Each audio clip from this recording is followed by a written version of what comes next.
Welcome to the Fantasy Fangirls podcast, where two sisters dive deep into beloved fantasy lore, characters, themes, series, and more. I'm Lexi, older sister and fantasy lore nerd. And I'm Nicole, younger sister and romantic at heart. And today is episode 3 of Brimstone by Callie Hart, where we are covering chapters 13 through 20.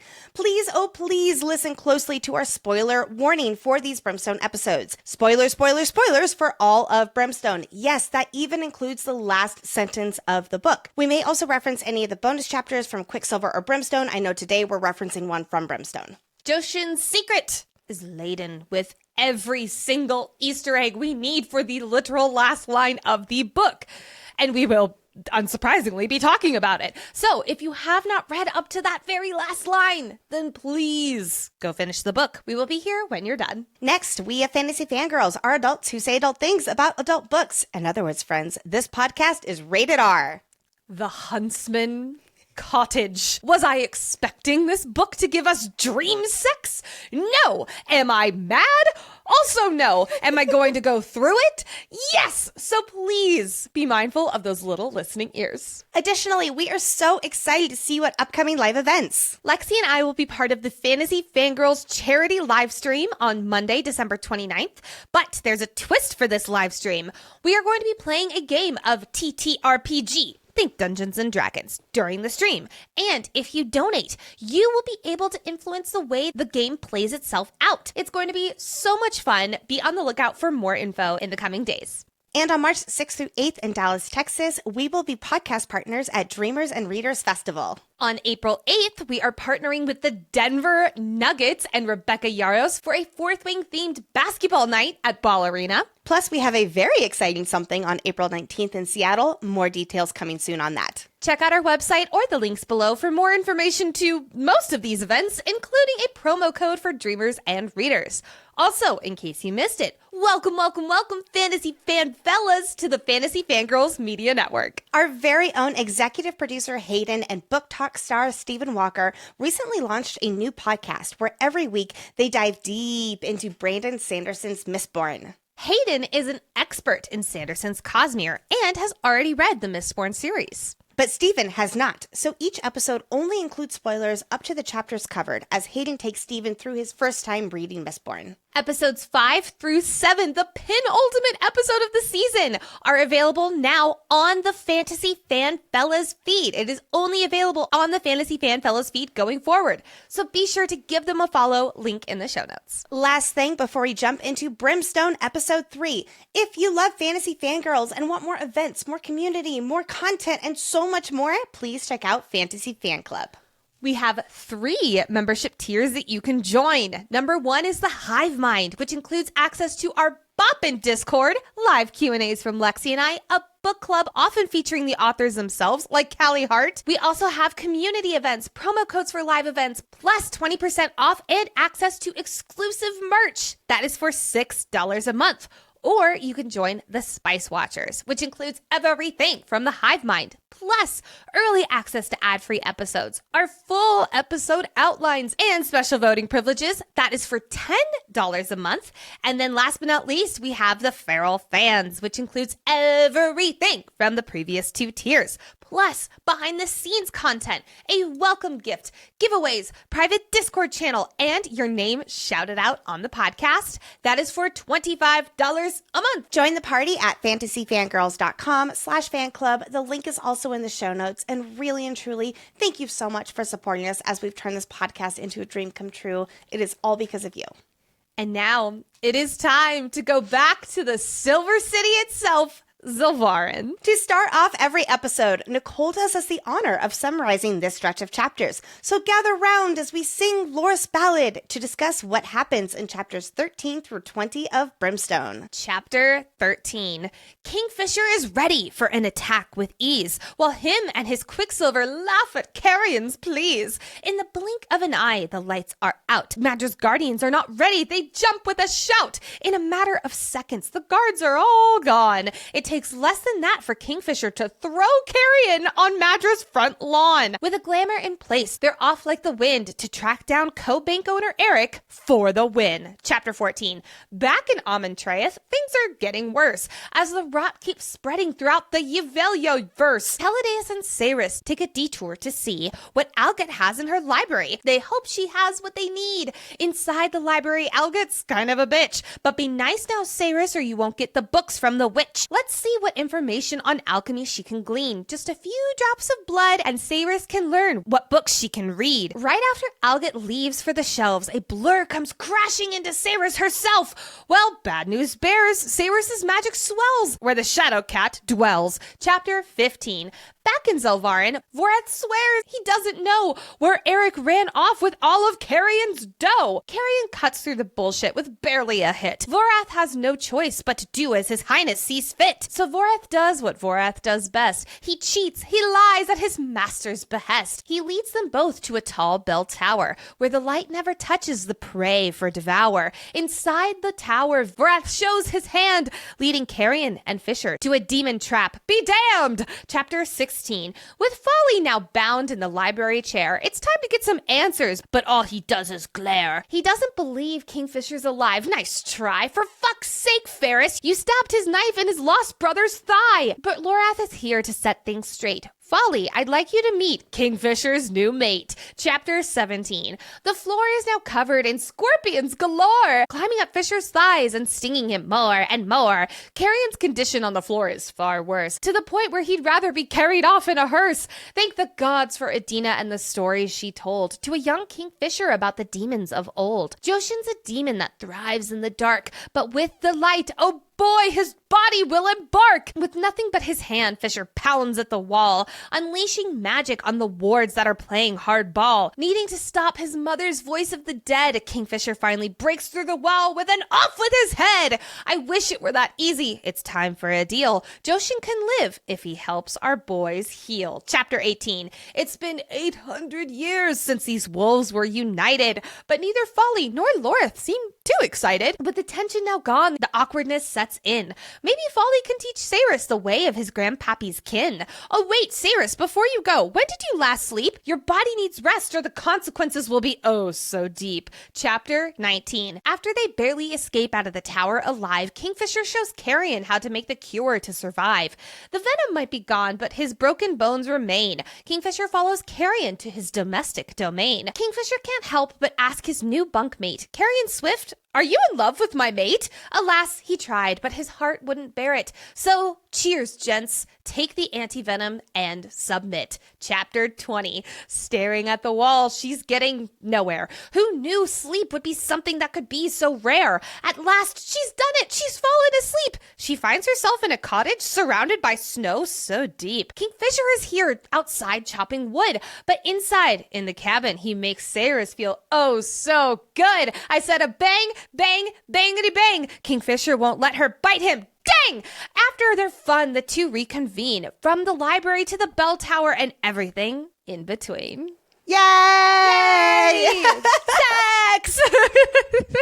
We've all been there. You have the best intentions of getting your loved one something thoughtful, something unique for the holidays, and you end up losing track of time and you have to go with the classic gift card route. Just at me for last year, why don't you? Jeez, Nicole. But have no fear, because that is where Aura Frame comes in. Aura Frame is the perfect gift that allows you and us to put all of our favorite picture moments to the forefront. The Aura Frame makes displaying your favorite photos easy. All you have to do is download the Aura app and connect to Wi-Fi, meaning you can keep adding to this digital frame from anywhere, anytime. One of my favorite things about our Aura Frame is it's right in front of the sink in our kitchen. And like our kitchen's pretty small. You can like see it basically from every angle. And as I'm doing dishes or as I'm like unloading the dishwasher, I just see all these photos of Brett, myself, and us, and like your kids, and just like all of this stuff for our lives. And it more than one occasion, I have looked over at Brett and been like, Oh gosh.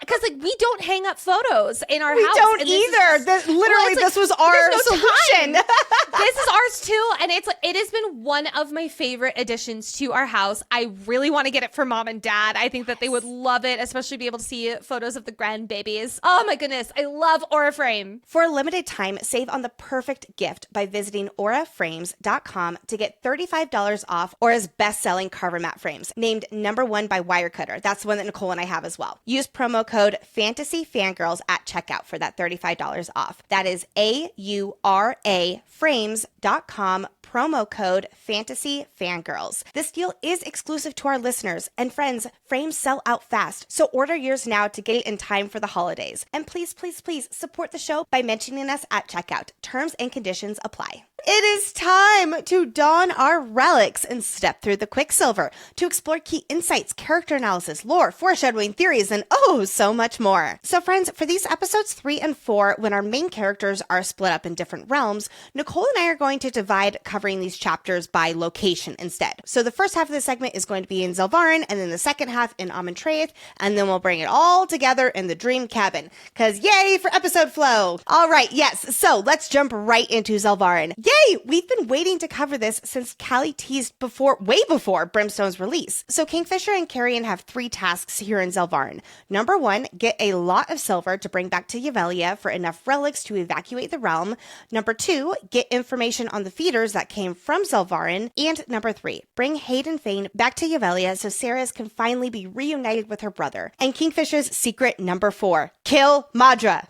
You know, no big deal. Just a little laundry list of things to do while they're here. All right, so stepping through the Quicksilver, Kingfisher and Carrion are immediately ambushed by Madra's guards who were clearly ready for Fey warriors to travel through the portal. Last time Fisher came through the Quicksilver, Madra's guards had not been expecting someone to actually come through, so at that time there were only about 8 of them to get past. They had been more guarding the Quicksilver versus expecting somebody to come through. This time, however, Fisher is not surprised at all that there is a whole unit of archers firing iron-tipped arrows at them. And if it wasn't for Fisher carrying a shield through the Quicksilver with them, they would both have become pincushions. So in conclusion with this scene, Fisher does have his shit together, and Carrion is freaking out. Even the Quicksilver and Fisher is making fun of Carrion. I love our boy Carrion. We're going to be definitely defending him here soon. But in this moment, it is a little bit like, come on, Carrion, know what you're getting yourself into. Funny.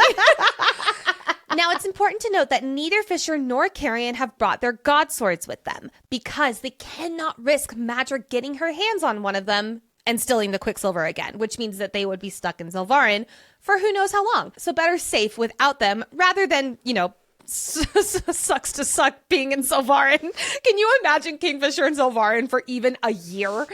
No. He would definitely kill Madra at some point, though. He would probably spend a lot of time asleep. He'd be like, I'm going to the Huntsman Cottage. Goodbye.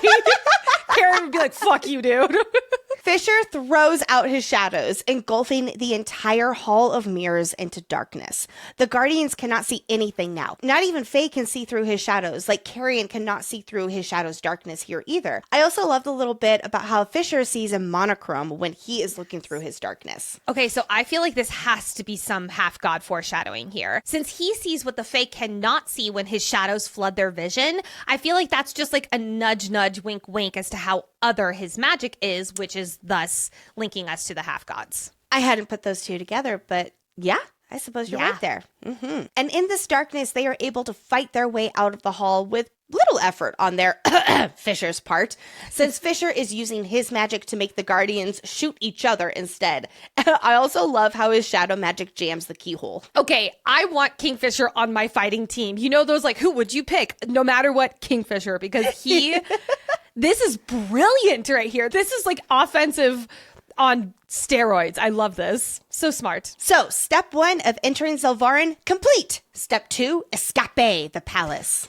A theme we're going to see over and over and over again in this first Zelvarin section is Kingfisher's not so generous view of Carrion. Now, Carrion has given him absolutely nothing to go off of that would make him think to the contrary. But even the Quicksilver in Fisher's mind is like, this dude's an idiot.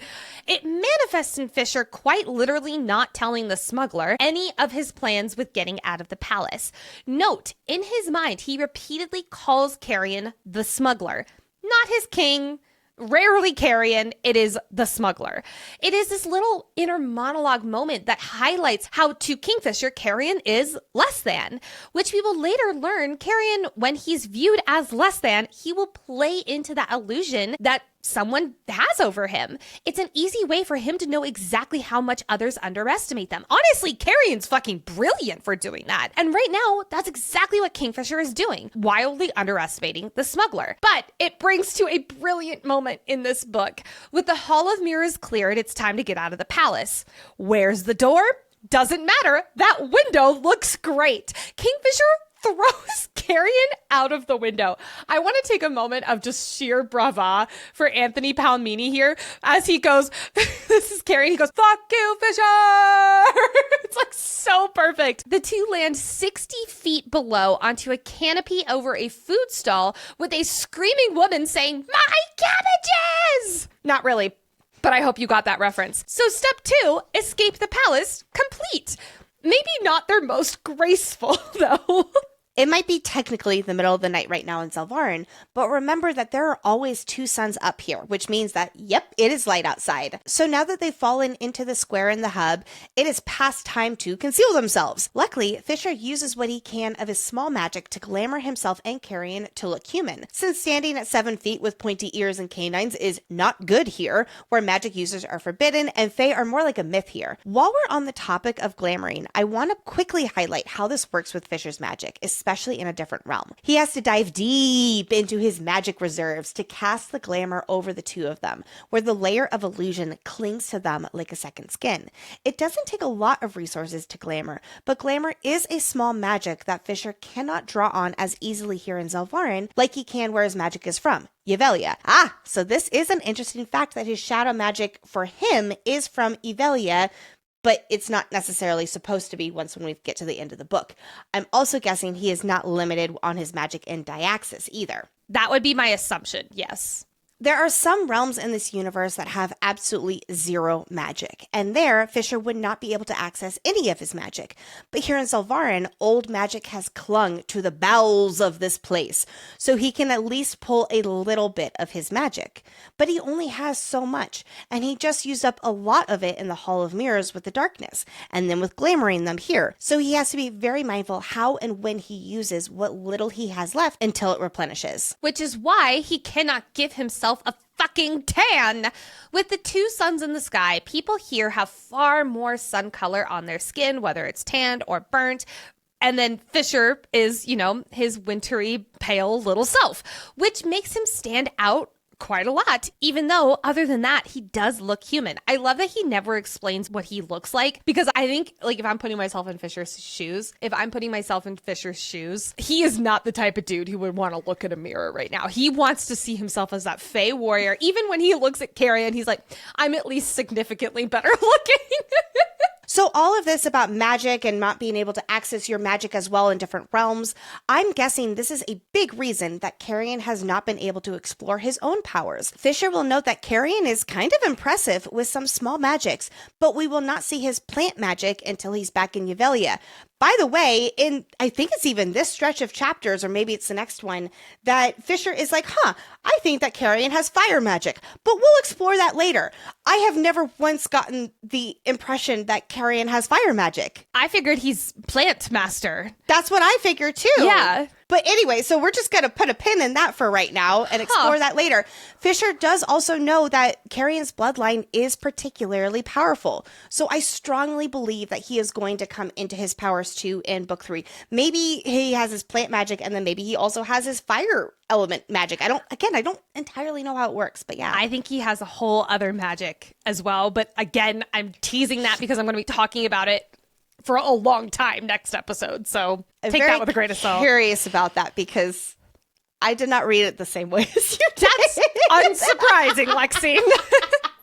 I do want to highlight a quick daddy watch here because as we see, or I guess as they smell, later when they're in the sewers, not sewers, waterways of the city, Carrion mentions how Fisher's father had glamored his face senses to basically be completely dampened. So I guess that actually tells us that when Saeris was all hot and bothered next to him last book, he couldn't smell it, although I could have sworn there were multiple lines that on a reread highlighted that he could. So I think you're right on both ends here. I am under the impression that his previous glamour that Finran had put on him was like a blanket over his heightened senses, but Carrion absolutely still had better smell and sight and reflexes than most, as he exclaims in his bonus chapter, but he also says that there is like that glamour over him. So think of it like how Carrion was tall for a human, but he was not as tall as a fae. So that's the same thing with his senses. He could smell way better than any other humans, but he could not smell as good as he should be able to as a fae. So I wanted to pull this out in the Daddy Watch section because this could be a nod that Fisher's father's glamour was more powerful. So this could be a Finstyx reference. And, you know, how if Finran is Styx, as a god, he would probably have more powerful magic to tap in from. Especially because after Carrion points this out about, you know, Fisher's father's glamour being stronger, Fisher remains silent. He literally says, I kept my mouth shut. Like he's keeping information in. I think you're right. But then that's Finstyx. And we're both back and forth on Finstyx. Because there's absolutely a lot more to his father, but I'm not saying that necessarily equals he is Finstyx. Or he is Styx. We learn a little more about Zelvarin from Fisher. It is an ancient city whose history is well documented in Yuvelia. It existed long before Madra took the throne and used to even have a council of magic users instead of a monarchy. I love that. Now remember, from the UK bonus chapter in Quicksilver, we do know that Madra came into power after her father and the family before that. So it was in her family for a while, but I'm so curious about what changed from these magic users to Madra's family. And I wonder if that also has to do with why she hates. No, I don't think that has anything to do with it. I think that's all about Triumvirate and her own stuff. Anyway, Zelvarin used to be in much better condition too, with hanging gardens and large water fountains that children would play in. The concept is incomprehensible now. Zelvarin has always been a circular city, but it wasn't until Madra's reign that she segregated it into wards. And in fact, in Carrion's bonus chapter in the Target exclusive for Brimstone, it's set approximately 350 years ago. And during that is when Madra is starting to really segregate all of the different wards. And Carrion is even like, that doesn't seem like a good idea. That's cause for revolution. And I love it. Soon when Kingfisher and Carrion are following forth through the streets of the Third, Fisher will see for himself what life in the Third is like. The people are dirty, their clothes are worn, and many of them are so thin with sunken eyes. Yet, they are smiling and laughing together. Fisher almost can't believe that they found a way to make this their normal, how they can accept it and cope. Even in the face of such misery, they have built lives and community. And this is one of the reasons that he loves Saeris so much. Even when faced with hardship, she never backs down. She is a survivor who can still see the good in life and others. There's a lot that has been going on in Zelvarin since Saeris' departure, much of which we'll get into later when Saeris and Hayden are reunited. There are more Guardians patrolling the Third, a whole unit guarding the Quicksilver pool since the last time Fisher went through. Madra spreading lies about Saeris, turning her community against her. So, Lexi, I think I can safely say that you won that bet. Yes! Which means that I am going to watch every single episode of Ted Lasso and post an apology video about how long it took me to watch, and I quote, the most wholesome, best show ever. You see, you are saying all of this with like, oh gosh, right now. But as soon as you start watching that show, you are going to watch one episode and you are going to call me and you're going to be like, oh my gosh, I might as well do the apology video right now, Lexi. You were right. Oh my God. All right, so it's time to enter step 3. With only 3 days before they need to get back to Evalia, it's time to at least start checking one thing off their list. Let's go get some silver. But not from Madra's palace or her treasury, much to Kingfisher's dismay. Instead, they are going to go to Carrion's opinion of the next best source, the Brigand's Bank, which Carrion just so happens to be the co-owner of. I love that he conveniently leaves the co-owner out of this exchange, though.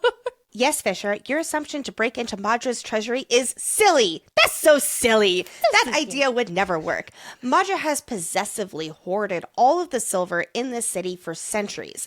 And in the last 1,000 years, Carrion has not figured out where her treasury is because it is that well guarded. And if he hasn't been able to figure out after all of this effort over 1,000 years, now is not really the time to rely on finding it and breaking in when they have a 3-day time limit. Don't get me wrong. I adore, love, he's a top book boyfriend, Kingfisher. But this is just another nudge as to how he thinks himself far superior, especially a far superior thinker in this duo. Kingfisher is a barge in, kill all who needs to be killed, and he's just such a good fighter, so he'll be fine kind of a person. TLDR, homeboy's a little cocky, but it's this moment where Carrion's strategicness is showing. And God, I feel like I did with Saeris last book in our coverage. Kingfisher is thinking the worst in Carrion. At least he will evolve even through the course of this episode. That is true. He will do that. This makes me wonder about foreshadowing for later. We have to come back to Madra and Zalvarin and all of this. There's so much buildup around it. Maybe we will go to the treasury. Maybe there is something to this treasury if even Carrion can't find out where it is. It could also just be a convenient plot device because we have to go see Joshin and all of that. Yeah. But maybe there's something to the treasury. Okay, not to be a broken record or anything, but I want to stick on this Carrion Kingfisher dynamic for just 2 more seconds because Kingfisher is not only insulting Carrion's intelligence, he's also saying that he's uneducated and untrained with his powers, which kind of he is, but that's not his fault, Kingfisher, especially in moments where later Carrion uses his magic and Kingfisher's like, oh, I'm surprised that he can do this. And it's like, he's 1,000, he can do things. But I also want to point out that Fisher doesn't expect a man who's survived, even thrived-ish, for 1,000 years in this city that is so horrid and determined to kill anyone who lives here. He doesn't expect Carrion to know what to do. Kingfisher is thinking he knows what's best right now. Yeah. So I'm going to give Kingfisher an L. But I don't think it's a capital L. I think it is a 9-point lowercase L. But I think he deserves it. I think it is good for us to point out and analyze, but I don't know if I'm so far as willing to give him an L. Carrion, okay, so to be fair, Carrion, we love our boy. He also slept through a battle and at the end of it was like, here, look, everybody, I found a plant. That is what Kingfisher is working with who Carrion is. Yes, and that is because, and this is not in Carrion's defense, but it is because Carrion is playing into that mold of everyone thinking him. So yes, I do agree that Kingfisher does not have a whole lot to go off of right now. Carrion has not given him many reasons otherwise. And yes. So Fisher, now the reason that I will maybe agree with you is because he's not giving Carrion the opportunity, and alternatively, Carrion is waiting to get the opportunity to then show him anything versus trying to prove himself beforehand. Exactly. One of my favorite takeaways from the Zalvarin's boys trip is the gradual shift in Fisher's perspective of Carrion. He starts by underestimating Carrion at every turn by treating him like a burden instead of the resource that he is. But every now and then, the smuggler does surprise Fisher to the point where he's even like, I'll have to tuck that observation away to process later. Fisher's observing and he's having to literally be like, I'm a little busy right now, but I'm going to have to change my narrative of him. So he is self-aware. He's self-aware. Oh, I so wholeheartedly disagree, but that's just me. Okay. Fisher is reminded of Carrion's father's profile in one moment, like the king of Yavelia who was on a coin that Fisher had as a kid. Fisher doesn't think of Carrion as the heir to the throne, the son of the beloved and powerful Fae king, like you were saying. He calls him a smuggler. But it is starting to change, and we're starting to see that in these little moments here as we are getting into Zalvarin. Remember that little snag about Carrion being co-owner of the Brigands Bank? Yeah, well, we're going to need to find someone to help out with that little mess, but not the co-owner himself, because Eric might be a little pissed at Carrion. So instead, Carrion rightly assumes that his business partner, Eric, employed a vault breaker to change the lock so Carrion would not be able to access the vault. And that vault breaker is named Vorath Shaw, a name we have heard before. We talked about him in our Quicksilver episode 1 when Saeris passed by him as she was looking for Hayden, who disappeared with the Guardian's Gauntlet. Voreth Shaw has a shop in the Third where he peddles snake oil, tiny fragments of metal that he claims contains traces of arcane magic. Ooh, like demon magic, Voreth? I don't think any of that was actually from Joshin, but what a difference it is to read about him in Quicksilver with what we know now on a reread. He also sold glass vials full of cloudy liquid that granted magical gifts. He claimed to have access to the fountain of Madra's eternal youth. And Saeris noted in those early chapters of Quicksilver that there was a chance with him that he might gut you and pick your body clean. Oh, well, yes, Fisher will certainly get these vibes from him and not trust him one bit. But as I was rereading Voreth in Quicksilver, I really could not find much that would make me guess he's, a demon's servant. Though as soon as it is revealed, I wasn't exactly surprised. That's exactly how I feel. It was like we knew something shady shit was going on with this dude, but I thought he was going to be part of like the revolution or something like that, but be like a shady motherfucker in it. But it does make sense that he's involved with a demon. Like that just checks out. So something mighty interesting happens when Voreth Shaw walks into Kala's. He immediately runs out, but it's not because he sees Carrion. Instead, it's because he sees Fisher. Skirt! Fisher has only been in Zilvarin one other time, and that was to get Carrion Swift, and he was in and out in an hour. So I see this as, I'll call it two different options here. Number one, Voreth sees the otherworldliness of Fisher. Yes, he is glamored, but it's Fisher. I don't think he would sticks out like a sore thumb still. He really does. A very pale sore thumb. So I do think that Voreth would, in this case, have a potion or something that maybe even has him seeing through glamours. Like he might be able to see through the glamour and immediately see that, because he's used to seeing Carrion as maybe a fae, but seeing that they have a very scary fae male with them would be, a little intimidating. But even if they didn't, option one is he's running away because Fisher is Fisher. And tomorrow, Carrion and Fisher are going to find Hayden, and Hayden will know who Fisher is. But there has not been enough time yet for Madra to start spreading the news of Fisher. That's all going to happen when all this demon stuff is going on. Yeah. So, yes, I think that it is Voreth being like, oh my God, he knows that it is a Fae warrior. Yes, I do think that he is glamored, but like he sees how insane this is with Fisher, and he obviously knows that there's a lot more going on, so he was able to put two and two together. And that they, or specifically Fisher, is bad news bears for servants of demons, because Fisher is his enemy, right? Yeah. Well, okay, so I'm going to go to option 2 then, because correct me if I'm wrong, you're leaning option 1. Not that he can see through the glamour, but just that he recognizes Fisher for what he is based on Voreth's personal knowledge. Okay.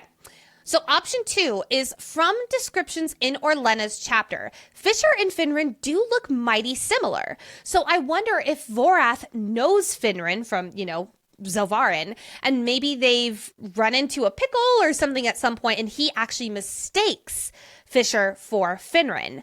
I love this idea, but considering where their story goes with how Voreth's demeanor around Fisher doesn't really change. In fact, like he's really calm and stuff like that. Like if he was suddenly in close quarters with Fisher and then his demeanor changed wildly because he was like, oh, this isn't Finran, then I would be like 100%. This is absolutely the reason he ran away.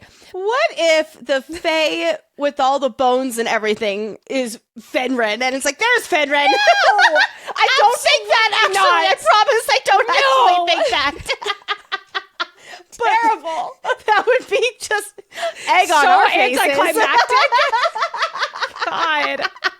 Yeah, I think that it is very strange that Voreth sees Fisher and bolts. And then when they catch up with him and all that he's darting back to him constantly. Mm-hmm. And it's like, is it because of Fisher that he leads Carrion through this whole plan or something? Or is it maybe like he's trying to see if he can get away with this plan with Fisher along for the ride? It's definitely a big question mark for me. I think it's a little bit of both. I think he sees that there's a fae, if not two fae, in the realm, and he's like, oh my God, Joshin's gonna love me today. Like, I think he sees the opportunity to feed his master, and he's like, I'm gonna take it. Fisher is picking up on something else with this vault breaker too. Vorath is acting terrified. He seems scared and worked up over being threatened by Carrion, just like, oh no.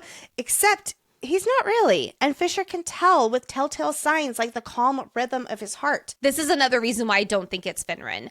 Because if Finstix has fucked with Vorath, there is no way he would be actually calm. He would be freaking the fuck out. So that's another reason why I'm like, oh, I think it's just because it's Fisher. And Fisher is kind of torn between wanting to see what Vorath is really up to and knowing that this is a trap. And Fisher does not have time to just walk into a trap. According to Vorath, Eric, the co-owner of the Brigands Bank, made Vorath help him, change the locks, do all that kind of stuff. But Vorath definitely didn't want to. I mean, Eric is just so persuasive and so paranoid. Carrion should know better than anyone that Eric would never let anyone else know where he was planning on bringing so much priceless metal. And thank the gods that Carrion is not buying this shit. He knows that Eric was the laziest motherfucker, most arrogant person in the third, and never would have transported all of their trunks by himself. But in this moment, Shaw is so torn. He can't pick a side. If he picks Carrion's, he'll be betraying Eric, major air quotes there. And if he picks Eric's, he'll be betraying Carrion. Again, major air quotes. I mean, who's he supposed to piss off? As Carrion puts it, you should probably piss off the guy who isn't here. I mean, one look at Fisher and that would be the obvious answer.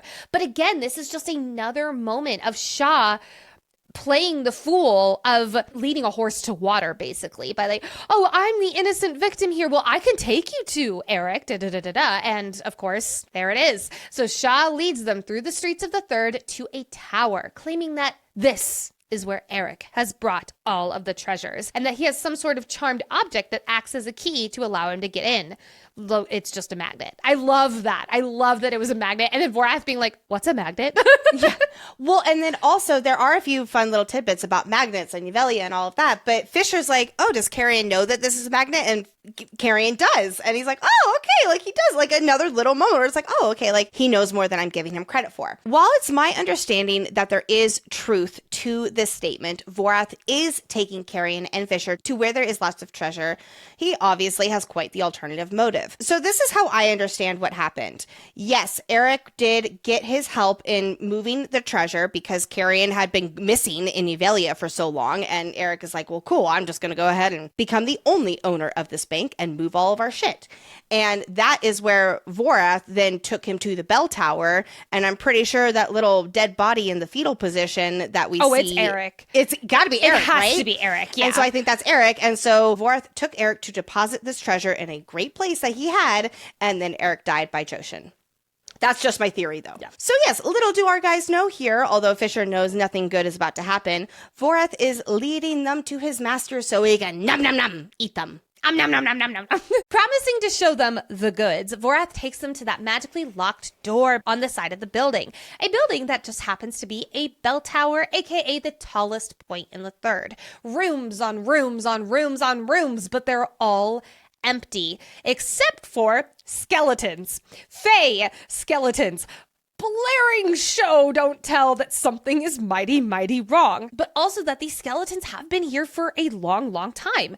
Like, probably since Madra came to power 1,000 years ago when the Fae were practically wiped out, almost, at least. In the corner of the tower, there are also trunks of jewels, golden cups, and all sorts of riches. Including lots of silver. But the moment they crest that final staircase, Fisher is like, we need to go.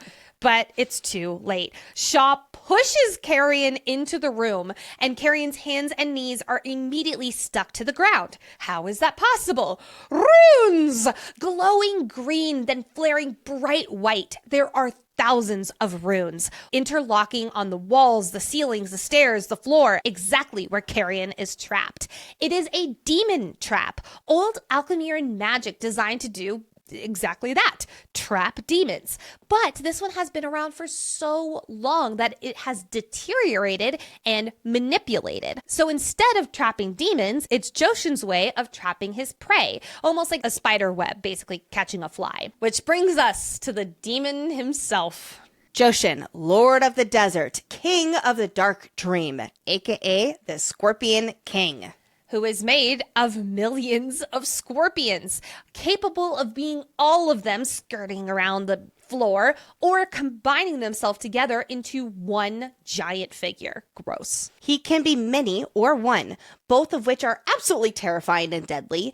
Those scorpion stings hurt and will inject venom that makes the victim get consumed by their nightmares. Demons are today's library topic, so I'm going to save most of the details for that because, wow, I am so fascinated by demons and how they'll come into play in the series. Joshin, it's not so lovely to meet you, my guy. This demon, Lord of the Desert, King of the Dark Dream, is not so great. Though he used to be one of the demons who plagued the lands of Avelia, but somehow got to Zolvarin. I love that little tidbit, but I'm like, wait, how? I have so many questions.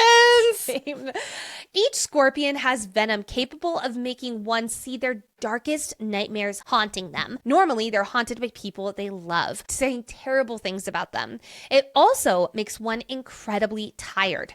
But if you fall asleep before getting an antidote, it curses you for life. Anytime you sleep, you will fall back into the dark dream. That's so good. Oh my God. Only one thing can help scatter the scorpions. It doesn't kill Joshin, but it scatters them. And that is light. Yes, Joshin cannot stand the light, so that will be the only way to weaken this scorpion demon. Thousands of scorpions crawl out of the stonework, covering everything. Immediately, both Carrion and Kingfisher start getting stung everywhere. Fisher compares each sting to a hot bolt of lightning, racing along his nerve endings and stealing his breath. Carrion's hands are still stuck to the floor, leaving him unable to bat the scorpions away as they crawl up him. He's in especially bad shape. Since Kingfisher hasn't officially stepped into the demon trap yet, he's technically free to turn around and get the fuck out. But for his mate's sake, he will not just leave Carrion Swift here. So Fisher steps into the demon trap to help his soon-to-be friend. Thankfully, in the stories Kingfisher's mother told him as a child when they were playing together, she taught him how to combat Joshin and his scorpions. I wonder if she knew, again, Oracle, if she was like, I know that she always did that. But anyway, just a little fun fact there. Oh, I would 100% think she only told Kingfisher about the scorpion demon and like how to, like, she prepared him very purposefully. Yes, exactly. Joshin hates the light. So somehow, some way, Kingfisher and Carrion need to break through these indestructible, magic-sealed walls and allow sunlight in. Drawing back his fist, Kingfisher crashes it into the wall, sending all of his power into it again and again. He's making a ripple of shadows to fan out over the stone, followed by a ripple of black energy, combating this magical seal with his own magic. Not liking whatever the fuck Kingfisher is doing, the scorpions start retreating from their individual attacks and start coalescing into one single being. Kingfisher watches as these scorpions form into a horrible mass of teeth and wet, glistening, pulsing meat. Blech. The scorpions are splitting along their backs and fusing that back skeleton with the growing mass, forming arms, legs, a bulbous body that is shaping into a vaguely human-like torso. His left arm has normal human hands, whereas his right arm is a huge, glossy, hard-shelled pincer. All the while, his 8 legs are very scorpion-like. This is terrifying. Props to Callie for writing nightmare theater. I love this. Taking his attention off this scary scorpion man, Kingfisher continues to pound on the stone wall again and again and again and again. He's striking the stone so hard that he can feel the bones in his hands starting to break. As this is happening, a rumbling shakes the entire tower and the demon speaks. Its voice sounding like overlapping voices that don't resemble human or fae speech, but one that belongs to something far, far older. Kingfisher notes that it's a creature not born, but constructed from the base elements of hell itself. There's a nice diaxis note. The words that demons are saying are in Old Fae, a language it should not know. And surprise, surprise, it also knows Common Fae too. Man, this demon's got quite the Duolingo streak on his app. Focusing his attention back to the wall, another boom, boom, boom, and Kingfisher feels the bones in his hand completely splinter. He continues to pound the magic away, holding the wall together. His shadows continue to sweep across the stone with that weird black energy following it wave after wave and continuing to merge with his own shadows. The old magic in this demon trap is not even reacting to Kingfisher's shadow magic, at least not in the way that Kingfisher thinks it should be. This is important because Kingfisher starts to think, quote, it was almost as though, and then he stops thinking. His thought gets cut off. Like, is this something to do with the half god? Like, it should have affected him because he's a half god? Like, what? I was wondering about that cutoff line there too. What if whoever trapped Joshin in here did something where the shadow magic would not work? Because that was my interpretation when I was reading through all of this, is that Fisher's magic is not working the way it's supposed to be. And so I'm wondering if one of those thousands of runes is to not make his shadow magic work. And if Finran is still alive, what if the person who set all this up was not a friend to the shadow wielders? I could totally see that. That's interesting. I like it. And of course, this is the moment that the venom starts taking effect.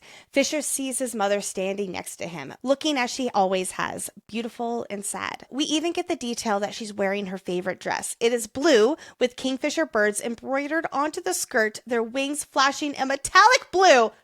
The foreshadowing with the colors of the birds. She reprimands Kingfisher for trying to make excuses and then turns it up by telling him she never had a moment of peace and thinks Kingfisher is the reason his father went away, calling him the reason that he died. Pause. Do we really think that he died? Is this confirmation or Adina being an unreliable narrator? Yes. If anyone can be relied on as a narrator, it would be her. I think it's Nightmare Adina being an unreliable narrator, because this isn't real Adina. I think that this is Kingfisher's version of Nightmare Adina. I see there, yes. Because he thinks his father is dead. Yes. Meanwhile, Fisher is emptying his stomach onto the ground. He is in so much pain from this venom and his badly broken hand from trying to punch the tower. When Fisher looks at his mother, he sees disgust on her face and her voice is just dripping with disdain. She questions what kind of male he's become, landing the final blow, telling Fisher that she doesn't recognize him and that she's never been more ashamed. But this actually helps Fisher snap back to reality. He knows that his mother was too kind and sweet to ever say such harsh words.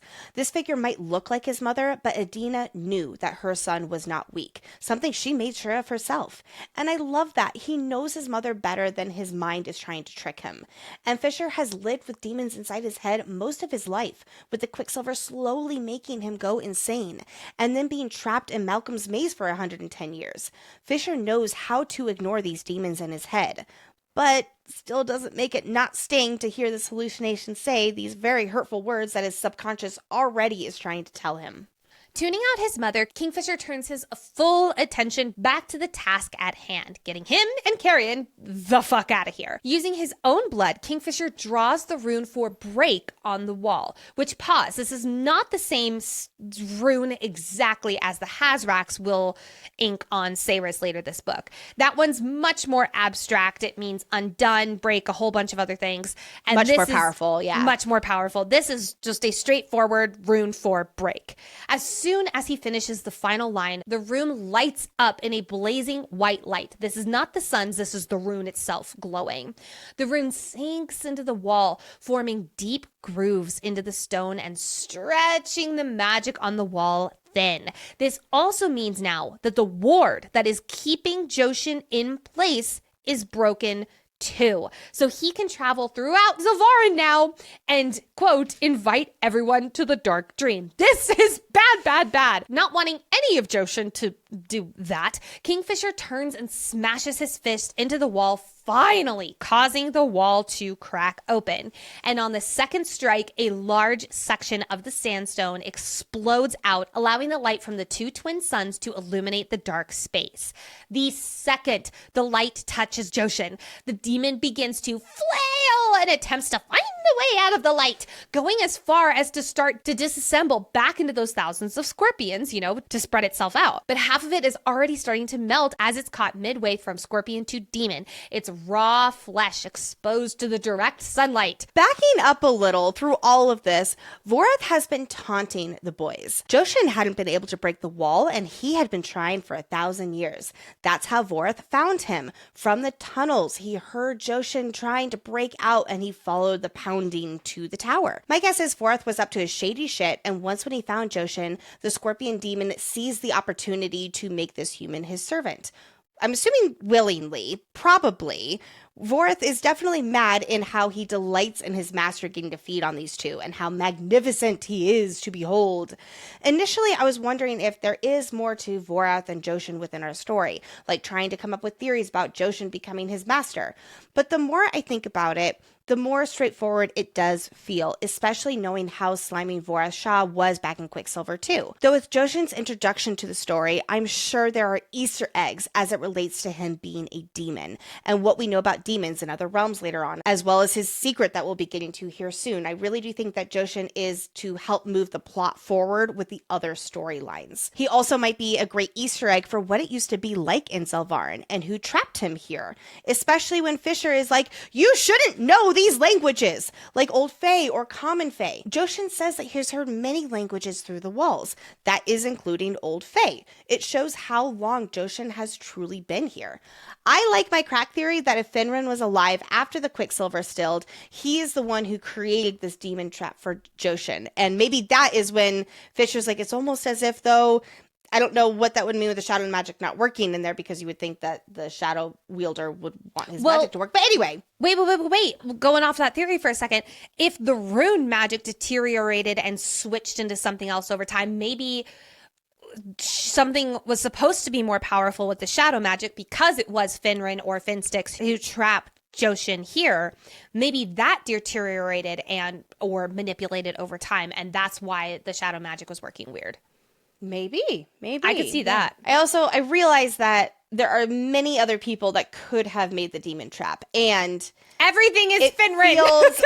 It feels like this being in our story. I know that when we were talking about, how we felt about this book, when we were giving like our initial reactions to this book at the top of episode 1, Nicole and I were saying we feel like it can be a little side questy, and this is one of those moments. And at the same time, reading between the lines, there are so many Easter eggs in this scene here, and I really do think that a lot of this is going to come down to the history of Zelvarin, and I'm just not convinced yet that Finran is dead. Yes, no. Solace is now bound to Saeris, but I think that could be explained by other kind of magic too, to be honest. Before Kingfisher again can get furious because he has to save Carrion fucking Swift, the Dianthus heir slams his elbow into Shaw's stomach. He kicks Vorath's feet out from under him, wrestling him to the ground. All the while, scorpions are attacking them both. I love that Kingfisher's a little bit like, okay. Like, he's a little impressed.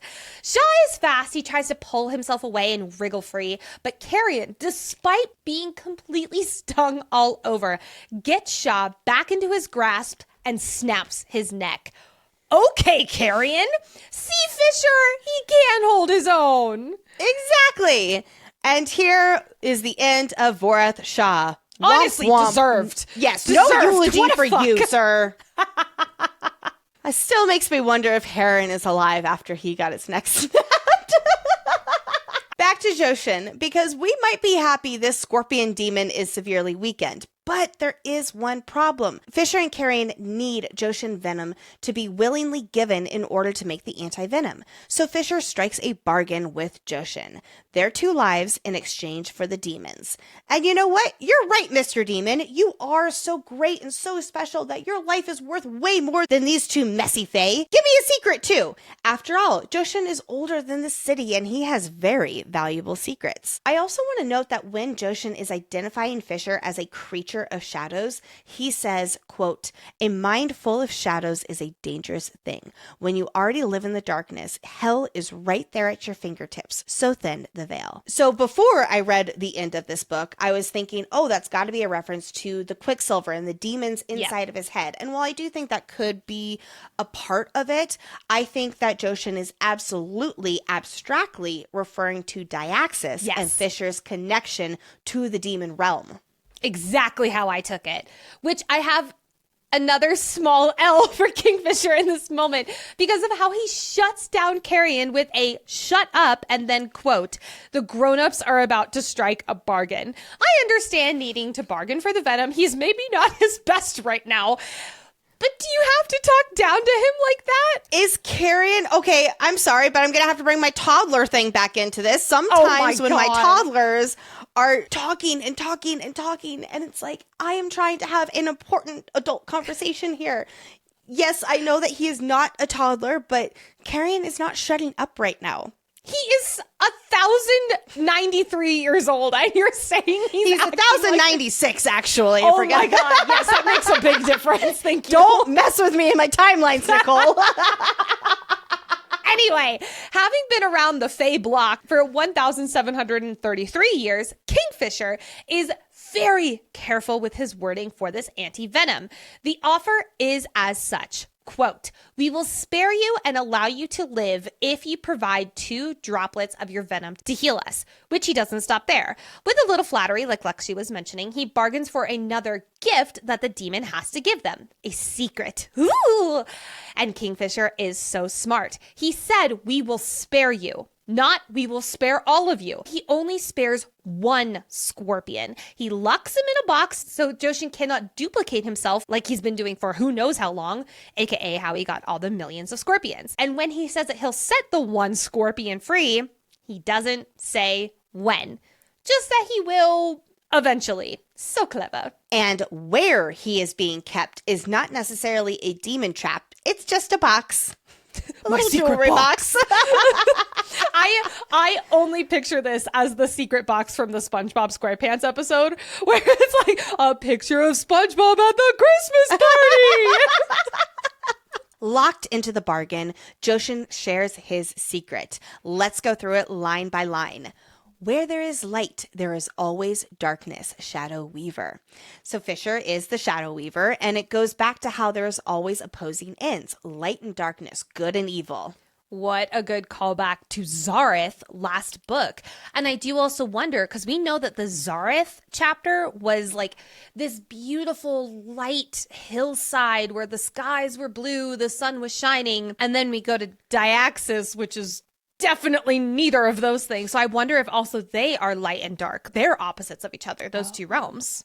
But I'm so confused because that's not even like the god realm. I think it's Zareth's realm. Yes. Yes. And then that's Styx's realm. Joshin goes on to say, to kill a queen, you will need to visit the darkest of all places. All right, let's do this. This is so interesting. Kill a queen immediately makes me think of Madra. And to visit the darkest of all places, I imagine it must be Diaxis. And Fisher will need to visit there to get the ball rolling to kill her. Yeah, so I bet more than anything, this is the How to Kill Madra 101 that is going to be in Adina's book, because Adina's instructions are sending them to Diaxis first, and then hopefully eventually to Madra. The only other queen that they could be referring to is Saeris, and I truly don't think it's that. I think that this is 100% Madra. And especially because Joshin goes on to say, you will need to strike a deal far more costly than this one if you hope to succeed. The deal, the trade that Fisher proposes in the last sentence of the book when he goes to Diaxis. The trade! I love it! I want to know what it is! Quote, and the beast who lies in wait for you there will not be so easy to trick as me. So, beast? Like, is he talking about a dragon? Yes. Whether it is Fisher's soon-to-be dragon or Arson, who is the dragon having to grant him access into Diaxis.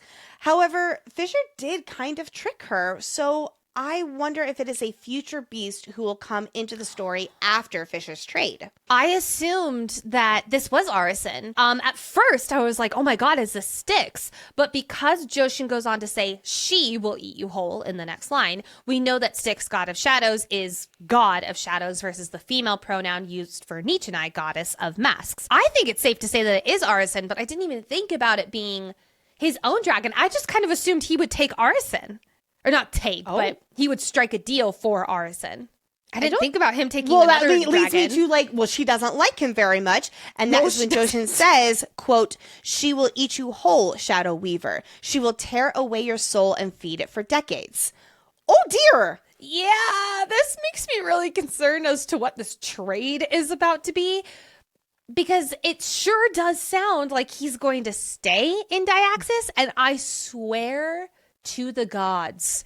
If Fisher does the whole martyr thing again, I don't think I say that I don't think he's going to stay in Diaxis at all. Like, I definitely think he and Saeris are going to stay together. But he has to trade something. And so I'm wondering, Saeris has to seal her Brimstone rune there too. True. I don't know what this trade is going to. I think you're right. I think Kingfisher and Saeris are going to stay together because they said in this book, no more, we are not separating ever again. And Kingfisher's largest rune is sacrifice. So I don't know which one's going to win out, but I really hope it's the promise to his mate. I think it will be, especially because they have a lot of bigger issues. Like, they are in Diaxis they have a to-do list there so that they can then leave and then, go kill Madra and all these other things and stopping the rot and all. He's got too many things to do to stay stuck there. Okay, fair. Back at Vorth's shop, Fisher is pushing through the effects of the venom to make an anti-venom. Joshin, the tiny little one scorpion trapped in the box, is pissed that Fisher bested him in their bargain. But a deal's a deal. He offers up his venom to stay alive. Luckily, all warriors know how to make anti-venom. It's very useful for them to learn basic healing skills. But in the shop, Mama Fish comes back, saying things like, he's too late. He's just like his father, always too late. Raise your hand if you want to know what this means. What was Finrin late on? Saving the Dianthuses? That's what I can guess. I'm under the impression that this goes back to the narrator, the unreliable narrator. Maybe. I could totally see that. I could definitely see that. She is also saying that Kingfisher is the reason that his father left and therefore the reason he died. Mean! Nightmare, Adina, rude. But again, because this is from Kingfisher's subconscious, there's a little part of him that does believe this. And so the nightmare is trying to decide who would be the worst person to tell him this to his face. Oh, let's bring up his mother. What if he was too late? Fenrir was too late and it had something to do with the blood curse and Malcolm and all of that because he was researching the blood curse. Possibly. Totally possibly. But back in the tower, Kingfisher was able to detach himself from whatever the nightmare version of Adina was saying, since he knows that she truly would never say these things. She's far too kind.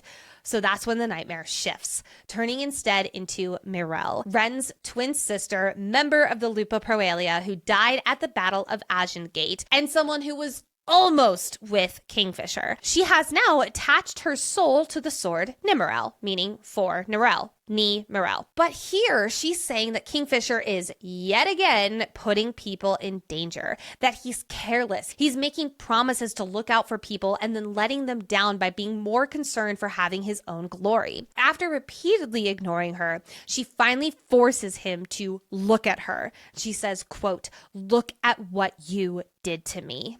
Fisher. He sees her half burnt, melted after she was burned from Nom Nom Nom Shakrai. And the guilt almost sets in when Kingfisher finally remembers that no, she would never be like this. She does not blame him for her death, not when she attached herself to the sword in order to stay close to the Lupa Proalia. So I really want to commend Fisher here. I've been giving him a little bit of a hard time. We're going to be nice to the guy for a second. Thank you. You're welcome. Also, by the way, I meant to say this earlier. That second L you dished him, no, that is still part of the initial L that you gave him. So you were allowed to give him one lowercase L for how he is looking at Carrion through all of this when he is in Carrion's Selvaran realm. Okay, queen of dishing L's, your order is no, my I command, am not the apparently. queen of it. I am this is a democracy, okay? I did not vote for these L's. We must compromise. Okay, I will compromise with one lowercase L, not 9-point font though. 10-point font. 12-point font. No! 11-point font. No. That is 10. the size of the font in our outline right now. One too big. Lowercase. Nope, because Carrion has not given him enough reasons to... Fine. 10-point font. Fine. Fine. Now I don't want to commend Fisher. But I will anyway. While the reasons his mind are so strong are completely tragic, it's the Quicksilver that made him constantly have to figure out what's real, what's not real, or else he felt like he was always going mad. It's because of that ability to distance himself from those nightmares. It is that sheer discipline that he practiced for hundreds and hundreds of years from the Quicksilver. So good job, Fisher. I'm sad you have this skill. In the main story of Brimstone, we don't see or know which ghosts are haunting Carrion as he cries and pleads with his nightmare that she's sick. Please don't take it. I can't help her without it. But the Target Special Edition's bonus chapter is in Carrion's POV, and it takes place 317 years ago. And we learn in this bonus chapter who he is referring to here in this chapter of Brimstone. Tem, the human woman that he fell in love with centuries ago in Selvarin. Tem was a beautiful human in the hub, the Chamberlain's daughter, but even in her early 20s, she was a walking miracle. She had the sun sickness, where she couldn't spend more than 10 seconds outside before her skin started to blister. Her body was failing her, and she needed very rare and constant medicine that had to be brought in every week from the east, but it was getting harder and harder to source these herbs. The bonus chapter is when they meet, and she makes him promise that he will not fall in love with a dying girl and spend the next 10 years of his life mourning. And Carrion promises he's not that kind of man. But they spend the next weeks inseparable, and when the day does arrive that she passes, he realizes she had shown him his own heart, and she shattered it when she left. So we can deduce that Carrion is begging someone, not her, but someone else, for the medicine for Tem. But it became too impossible for her to get, and she couldn't survive without it. It's so sad. That was a tragic bonus chapter to read. Oh, I know. Anti-venom's ready. So bottoms up, boys. Let's get this nightmare over with. The moment they take the anti-venom, the two start convulsing. Luckily, about after an hour, in which they were awake the whole time, foaming at the mouth, they're at least not seeing dead people anymore. But boy, do they feel very shitty. I love these two and their bonding moment here. Is it the best circumstances? No, but when Carrion says, quote, "Do you ever wake up sometimes and think, gods, wouldn't it be nice if I hadn't just gone toe-to-toe with a scorpion demon from hell?" And Kingfisher laughs. That's awesome. Because yes, back in the maze, Morthil, a spider demon, would kill Fisher, and he would come back to life over and over and over again because he couldn't die in the maze. And in this moment, Fisher's like, yes, actually, I have woken up quite often, more often than anyone should, wondering that. And then Carrion helps Kingfisher to his feet, and Kingfisher accepts the help, which is very sweet. And it's time to get the fuck out of Vorath's shop. As we wrap up the first of our 2 episodes in Selvarin, we learn a little bit more about Carrion's feelings for Saeris, which, as many of us remember, part of this was an audio teaser ahead of Brimstone's release, and it had the fandom panicking that there was going to be a love triangle. Good news, there will not be. Not even Carrion wants one. Carrion does love Saeris, though, but his heart is not able to be in love with her. Like I was saying in episode 1, when we got some foreshadowing for this, Carrion admires the fire that is within Saeris and respects who she is. Knowing how many years they knew each other in the third before all of this went down, I can see how Carrion saw her survival instinct and fight that was so different from others in the oppressive space that they were both living in and both thriving in their own ways. And he loved that about her. He loves Saeris for who she is as a person. We don't really see this too often in romantasy, especially when there is a very protective mate in the picture. But I appreciate how Callie represents these feelings Carrion has and the context it offers with his role here in the story. It's not a surprise that he loves Saeris, and I also love how Callie does make it very clear that Carrion is not a threat to anyone's relationship and does not want to be. And he is still able to have these feelings simultaneously. And Fisher's response is so sweet, where he wants to be jealous, but he also recognizes that he doesn't have to be. He loves Saeris for the same reasons, and he can't fault someone for noticing and appreciating her strengths that he himself admires so much too.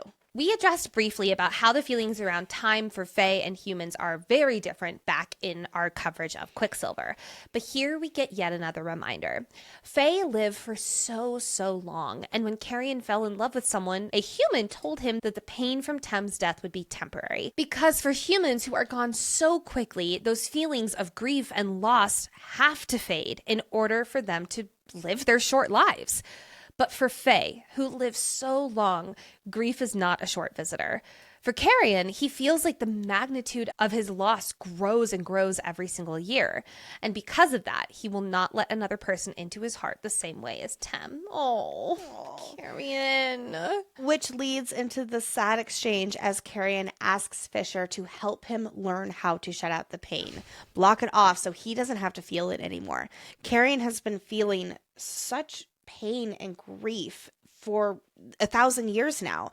And he sees Fisher dealing with these same ghosts and pains and horrors, and Fisher is able to block it out in a way that Carrion is not able to. And he wants to be like Fisher, where he can do that too. It makes me that much sadder for next episode and Gracia's death, the last of the Swifts.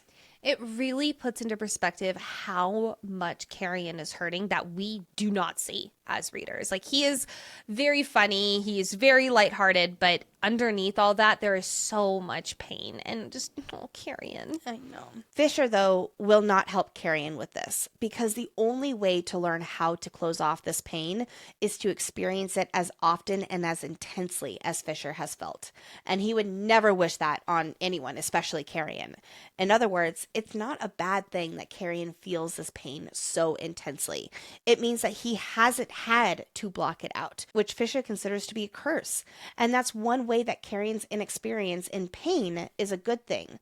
But oof, poor Carrion being haunted by the pain he has been through. This grief he carries forever for the humans that he has outlived century after century. Switching gears, let's go back to Saeris with Saeris, the Rot, and some not good news. At the top, as we're going into Ammontraíeth, we want to address a continuity error in chapter 14. There is a moment where Lorith is training Carrion at the Ammontraíeth training grounds, and Callie has said that this was an error that they caught, but unfortunately made its way into the book, and she's quite frankly very, very devastated about it. Unfortunately, the thing is with books, errors are going to happen. There's going to be spelling, there's going to be continuity things, and that's just when we say, all right, you know what? Everyone's a human, and we move on. Speaking and at least now we know, and it's not a weird timeline thing or anything like that. And it's like, nope, all right, error, and then just pretend it wasn't in there. Exactly.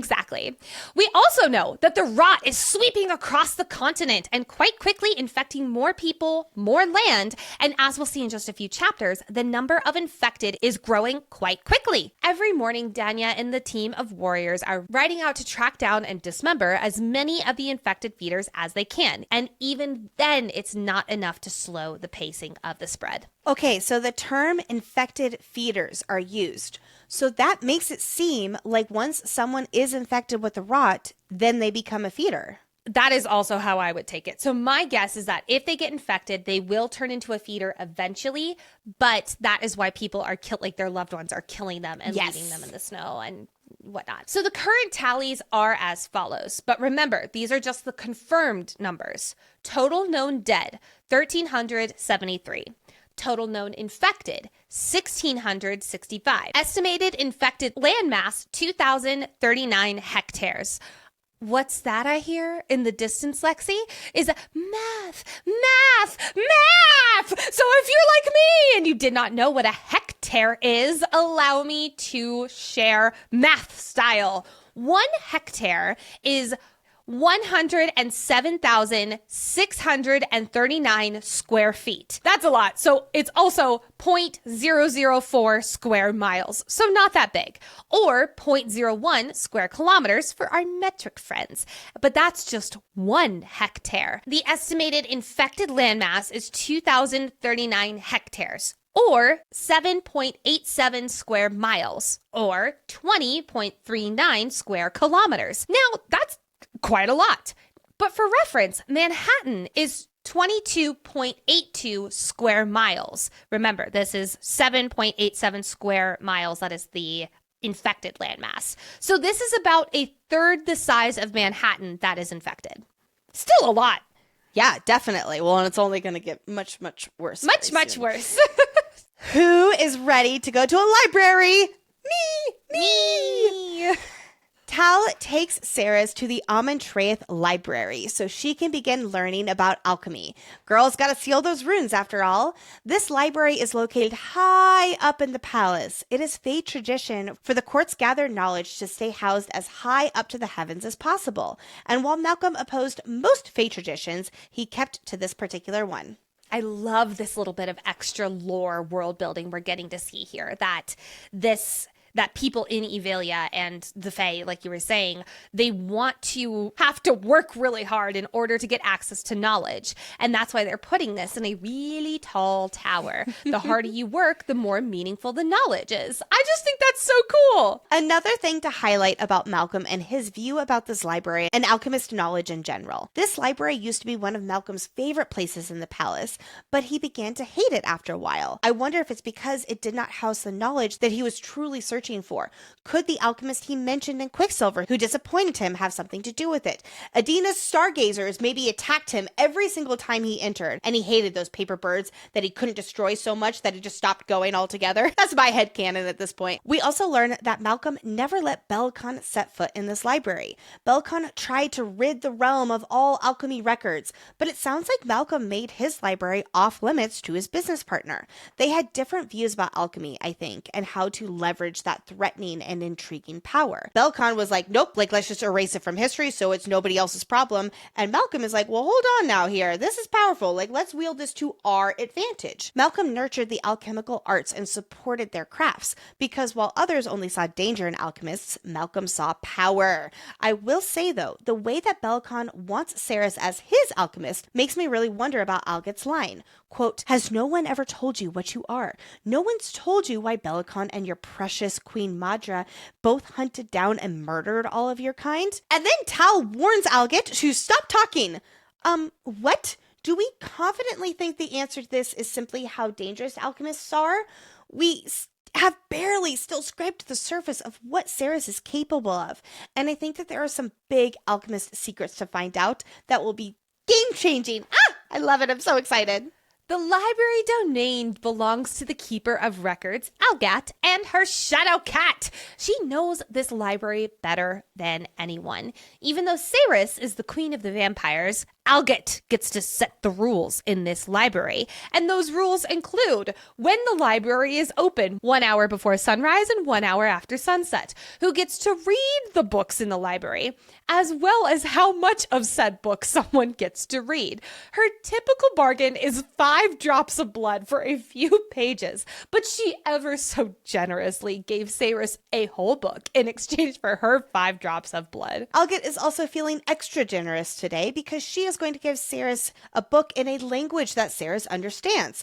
Because, we learned that alchemists had their own language, Alchemiran, and Saeris, understandably, does not know this language of her people yet. I do wonder what the importance of blood is here, other than the fact that, this is obviously the vampire court. We know that before joining the court, Algat was dabbling into dark magics and she was shunned from her witch clan as a result. So I wonder if this payment does something for that dark magic, especially given the emphasis on blood magic that we have in this book/series. And how Guru extra likes the taste of Saeris's blood. I love Guru. Guru is so cute. Speaking of Guru, because the blood that Saeris gives does not go to Alget herself. It is for the little shadow cat who is responsible for keeping rats and other pests at bay in the library. I love when Saeris gives him an extra little drop, but it's undiluted blood, which basically she just doesn't put it in the milk that the cat is supposed to drink. And Alget's like, he's going to have the zoomies for hours now, god damn it. We're in the Ammontraíeth library, so we have to talk about the stargazers. They are paper birds folded to represent one of Evalia's rare breeds, which I assume are the stargazer kingfisher birds, and they are considered rare here. These hundreds and hundreds of paper birds look so real because they are real. According to Tal, these stargazers lay their eggs, raise their young, and even die here someday. These stargazers have been up in the rafters of this library for as long as anyone can remember, which immediately means more than 1,000 years ago. He says that a magician folded mating pairs a long time ago and, quote, gave them a spark of magic. They kept hold of that magic and passed it on and passed it on. Doesn't matter that these stargazers are made of paper. paper. After all, isn't everything, including people, folded from the scraps of the gods and entrusted with a spark of magic that makes them real? Ah, I love this take on magic. It's always magic that lights the way, and where any kind of life exists, so does magic. For this to come from Tal, who is a vampire with powerful magic, but feels like he has lost the light and there is no hope for him, he has to keep believing for his sanity over all of this time. Except let's go back to these stargazers, because of course we know that these paper birds make up the book that Adina has hidden away. Like she said in her cryptic message to Saeris, the book is in the library among the stars. The book is made up of these stargazers here. This does make me wonder about Tal's belief that the paper birds have been reproducing. Is it simply an unreliable narrator moment, where the birds have all been up there this whole time and he is mistaken? The mystique of them have taken on their own life and tales, especially since the library used to be one of Malcolm's favorite places. So Tal didn't go up there until much more recently when Malcolm started hating the library. I do think that this is correct, that Tal is being an unreliable narrator in this moment. He doesn't know that he's not being one, but the magic of the stargazers and the myth behind them have just taken on their own. But here's my crack theory. Let's say that these paper birds have been reproducing. What if, from wherever her soul is, Adina has been creating more of these as she fills out the book out in the ether, and then somehow they just produce it, and it's like, boop, there's another paper bird. I think that's a fun theory. I do too. I've written in the outline. It's a fun thought. It's a fun thought. I like your brain a lot. I am obsessed with how these stargazers' magic work as they wait for Saeris. They'll prick her blood to confirm it is her, and that is when they will reveal themselves as Adina's book. That is such cool magic. And like we've been speculating, we are so curious about how Adina got the paper birds here in Ammontraíeth in the first place. Are they supposed to be in Kalish? Did she sneakily get them here to this library, knowing that this is where Saeris would wind up? How long have they truly been up here? Over 1,700 years? Was that before this library was built by Malcolm? Oh, that's a good point. I didn't think about it with when Malcolm built the Blood Court. Yeah. I assumed it was placed here by Adina because she knew Saeris would end up here. I like that thinking there too. Yeah. How she got here? Know. Yes, Is I a don't great know, question. but I think that might just be one of those plot conveniences. I think maybe she had a good buddy who loved to travel the world, or maybe Finran at one point, like, he's really good at glamoring, so maybe he glamored himself to look like a vampire, and he came and snuck this in. Maybe Malcolm's alchemist was working behind the scenes with Adina and put them here for her. Ooh, and that's why Malcolm didn't like her. Yeah. Her meaning the alchemist. Yes. Okay, yeah, one I like of the that. reasons. I think there was other I think there were power-related multiple ones too. Yes. But yes, I can get on that theory. Yes. One thing I want to highlight from this section is the passage about books containing magic. In our interview with Callie before Brimstone dropped, she mentioned how reading books are what drew to her to wanting to write. And it was the magic that books had within them to transport you to new lives and new worlds. I love how meta a line like this is from Saeris' POV, that books contain magic. It's so apt for so many of us readers who feel exactly the same way. Reading is learning. It's stretching our knowledge and our imaginations and introducing us to new ways of thinking. That is magic. And there's no better place for a line like this to be uttered than in a library where literally magical flying paper birds that will eventually turn into book are flying overhead. Brilliant. I love it so much too. When we were reading it, we just had the biggest smiles on our faces, and just like really encapsulates why we are reading these books. And like you said, so meta. I love it. But this Alget, the elderly witch but youngest vampire, the keeper of the records, she does not have warm and fuzzy feelings towards Saeris. Instead, Alget is sarcastically making fun of her queen and loves to taunt Saeris with how inexperienced and hungry for information she is. Unfortunately, though, Alget is a useful resource, at least until Foley, our more helpful librarian, because as keeper of records, she knows these books inside and out. And if anyone wants to read these books, Alget is the one to facilitate it. Alget also calls Saeris some very interesting names, and we're going to go through each new nickname one at a time. First is Kingkiller. This is by far the most straightforward. She killed Malcolm, and she has been called King Killer in this court as a result. The next one is Day's End. This feels very Zilvarden coded, the place that is always daytime, Day's End. Going a little bit more godly, I'll say. We know that Baal is the goddess of the sun.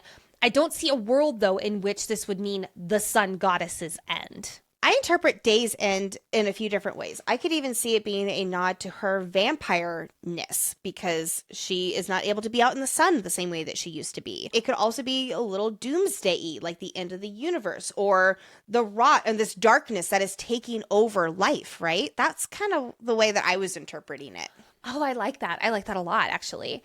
The next is the last tide. Taking this literally, does this have anything to do with the Lycian Fae, which is the island where the Fae are to the south? We know that Queen Sorsha is up to some shady shit down there on Lycia. So is this her crew conquering Lycia, the last tide? Or could this be up north with the Breach? And this is actually something to do with the Balkadir clan lands. Or does this mean something else entirely? I was thinking earlier, like the moon, like, you know, how the moon and the tide go hand in hand. That's kind of where I'm going here. So I looked up, what does the tide symbolize? And it symbolizes renewal or death, loss, and destruction. So this concept of the last tide feels on par with that doomsday-ness. Like, yeah, and that Day's End, it's interpreted as the last chance for things to renew or fall. Okay, I think yours is correct. But I think I'm right on the next one. I love how you're thinking very literally. I love it. Very on par with my brain. Next and lastly, we have Namebreaker. I love this one. This is, in my mind, 100,000% referring to Kingfisher's real name. But it's Saeris breaking the power that his true name would have over others. Kaiden Greystar Finvara will never be able to be used against and/or to control Kai because she used the break rune from the Hazrax to break the power that any other would have over his true name. That is such good foreshadowing. I do remember, though, when we were reading this part and we got to Namebreaker and I was like, we're getting Kingfisher's real name. That was like, that sealed the deal for me that we were going to get it in this book. In addition to calling Saeris some very interesting things, also can do some very interesting things with her powers. She can read minds. Call back to Saeris talking about Voreth Shaw's store last book, where she mentioned that people no longer have the power to read minds, but Alget does. Note that in that same passage from Quicksilver, it mentions how humans no longer have the power to boil blood in someone's body either. That's another Easter egg for the Vampire Court because Taladeus has that power. Going back to this moment though, because Saeris, who does not trust Alget as far as she can throw her, does not want this woman rifling through her mind. So she commands in her queenly binding command power that she, Alget, is not allowed to invade the privacy of Saeris' thoughts. But not only her, also Saeris' friends and obviously her mate too.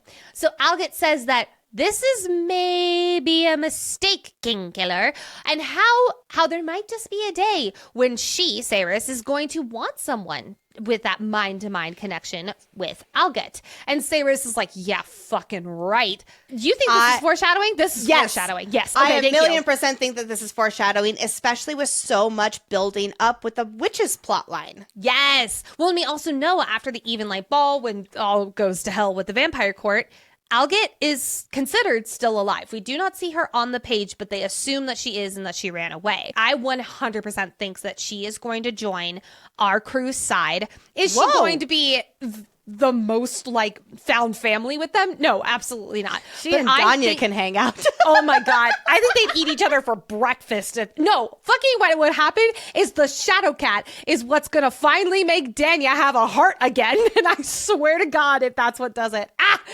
But I do think that when Alget comes back into the picture, there's going to be a moment where Saeris is like, God fucking damn it, I need that mind-to-mind connection. But because she's not Queen of Sanisroth anymore, she does not have the power to break that mind-to-mind order that she gave to Alget. I love what you're thinking here. I am going to shift to where maybe that they're not on the same side, but I could see Alget having the opportunity to help Saeris from a common enemy like Belicon. But then there's also the big question of, will she be able to hear Saeris' thoughts once when she is no longer a vampire? Does Saeris' edict still apply? I don't remember reading whether it does or not, so it might still be there, but I don't think so. I didn't even think about that. But yeah, that's a good point. Bottom line, she might just be able to read Saeris' mind again because that power is not on her. But if she is still not able to, I could see that coming into play when they are up against a common enemy. Maybe not necessarily on the same side, though.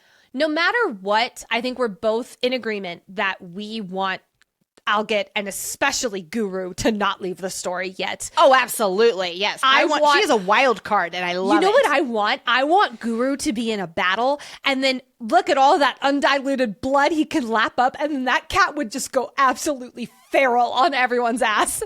That is what I want to kill Belicon. I see Nicole. That so clearly. You know what would make this library trip just that much better? Being attacked from out of nowhere by your mate's long-lost brother. Welcome, welcome, welcome to the party, Foley. And what an entrance. Foley, after being lost to the Lupo Proalia for over 800 years, tries to kill the new queen of the vampires. Foley launches himself at Saeris and knocks her sideways. The second she hits the floor, she has her daggers in hand, ready for a fight. Even with her thrashing, he does not move. He keeps her pinned to the ground and snaps his fangs at her neck, trying to rip out her throat. Oh my dear. With her hands pinned, Saeris does the next best thing and knees Foley in his giant hanging balls and stabs him with her silver-tipped blade. Bad day to be Foley. Out of nowhere, the interlocking runes on Saeris' hand light up like a signal flare, and pain beyond anything she's ever known shoots up her arm. Light fills the library, and she has no control over it. So a wave of power rises up and up and up, and then shoots out her hand in a white-blue shockwave and straight into the side of the library. Bookcases filled with who knows what are gone, and a giant 20-foot hole is in its wake. Okay, correct me if I'm wrong, but this is the only time we see Saeris use her light powers, right? Yes. Yeah, okay, that's what I thought.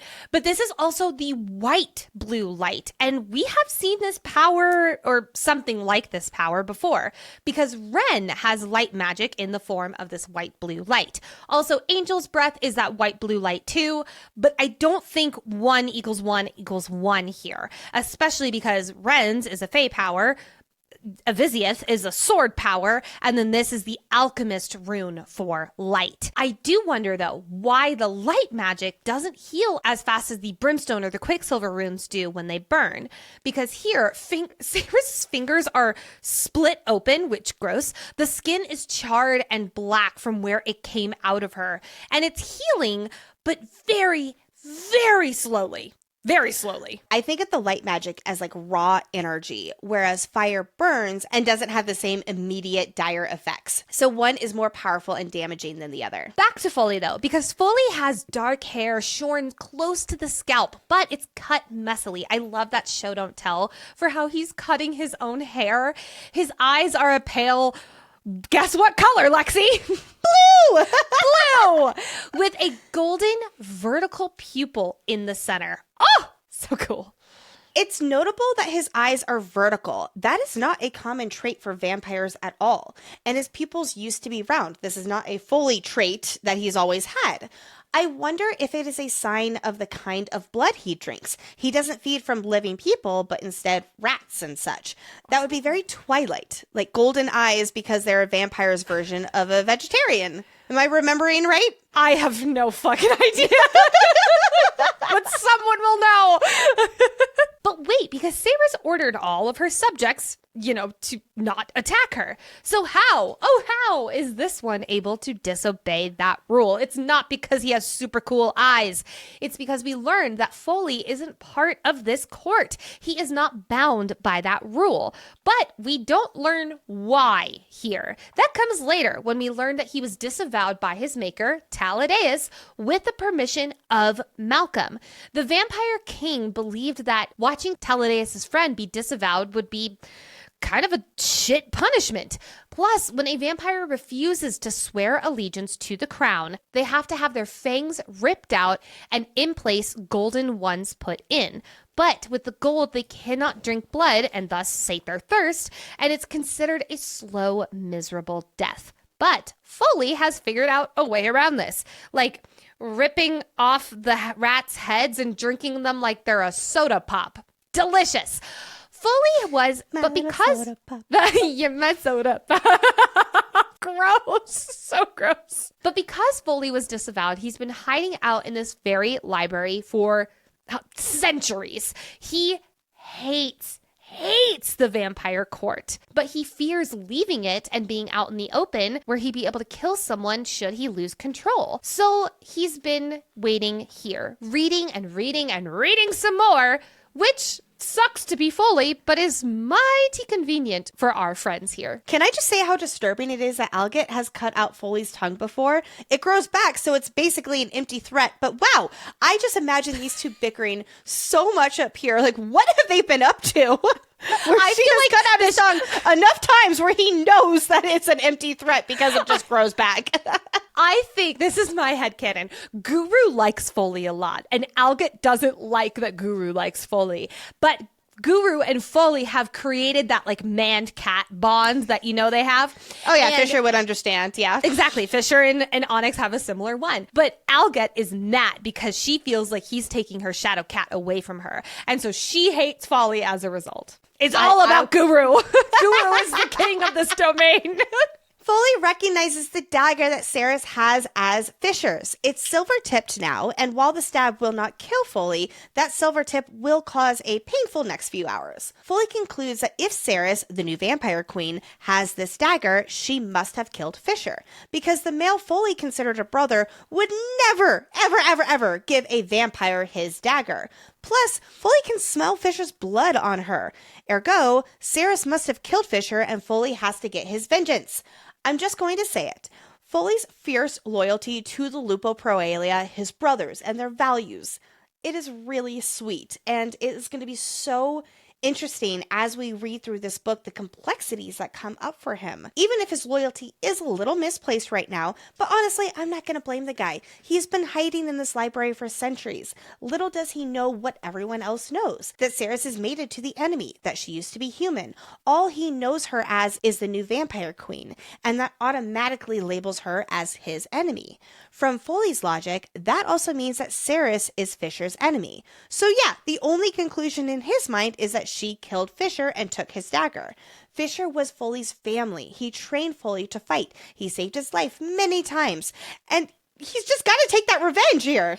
But this brings us to a beautiful reunion. It has been 800 years since Foley was killed and turned into a vampire at the Battle of Aginegate. Yes, we talked about the timeline discrepancies last episode with the Battle of Aginegate being 400 years ago, but here it's saying 800. Regardless, it's been centuries. And despite his Lupo Proalia family wanting to be with him as he transitioned and then writing letters to their brother for years, they have had no contact with him since that battle. Again, because Foley was too scared to live amongst living, and also because he wasn't receiving any of the damn letters, god fucking damn it, Zavinia! So, Foley seeing his brother Loreth here, his old drinking buddy, it brings up quite the emotions on both sides. From Foley's point of view, he is shocked to see his friend here, willingly, nonetheless. It makes for quite the head scratcher when Loreth uses magic in the form of banners of black and holds Foley outside this new 20-foot window because he's threatening Saeris.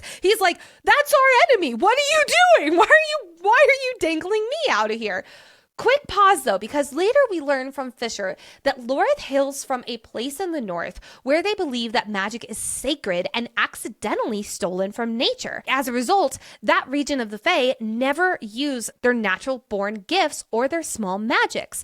And while Loreth isn't much like his family, he did follow this one rule. And Fisher has only ever seen his friend wield his own powers twice before, and they were both to save someone else. Well, it looks like this is yet another instance, because Loreth here does definitely seem to be wielding some kind of natural power, but Just as Fisher said, in a very on-brand way, he is doing so to save Saeris from Foley. In these chapters where we're introduced to Foley's character, we see just how little Foley truly has changed as he clings to his morals, trying to hide in an environment that he doesn't want to be part of, but feels like he has to be to protect those he loves. It makes me just want to give the guy a poor hug. Let's jump to now Loreth's point of view with seeing his brother. Back in the war tent in Erin in chapter 3, when the topic of Foley came up, Loreth was hopeful that they'd find their friend, but not so hopeful that Foley would be willing to help Saeris, which, considering how this goes, he's technically not wrong, at least for the time being. And as we understand from Loreth, he spent a lot of time off-page looking for Foley. But to finally see him, to finally say the Lupo Proelia words to him, to have Foley finish the phrase, quote, because no matter what, a wolf never becomes a leech. I think it's safe to say that Loreth is beside himself with happiness that a member of their family is not only back, but in their right mind. Again, does not mean that he won't dangle him out of a newly created window to make a point. Time for Foley's world to get turned upside down as he's caught up on what's happened in the past month or so. Side note, I love how it's caught up on the past month, not the last 800 years, because that much is what has happened. Fisher and Saeris are godbound mates. Yes, Alget, those runes are real. Fisher gave Saeris the dagger and his blood freely, and that scent on her, they banged 2 days ago, and it's still on Saeris, which means that they must have extra banged. The way that Saeris is embarrassed by Loreth pointing this out has me cackling every single time. I don't know why I find it so funny with this world's sex sense, but Callie just has so much fun playing it up. Yes, Saeris is a vampire. Well, half vampire and fae. But guess what, Foley? You're a vampire too. So he should know better than anyone that it's not so black and white. I love that moment where Loreth is like, you don't see me trying to kill you. And Foley's like, you are dangling me 100 feet above the ground right now. And Loreth is like, details. Basically. Oh yeah, about that. One of the reasons Foley is one of my new favorite characters in the series is because of his very own backstory knowledge. Foley is part of a line of fae who were, for lack of a better term, hand of the king. And conveniently, his grandfather was one of the last alchemists. And because of that, Foley knows about alchemical magic and practices better than most anyone. But also, Foley has spent the past 1,000 years with these books.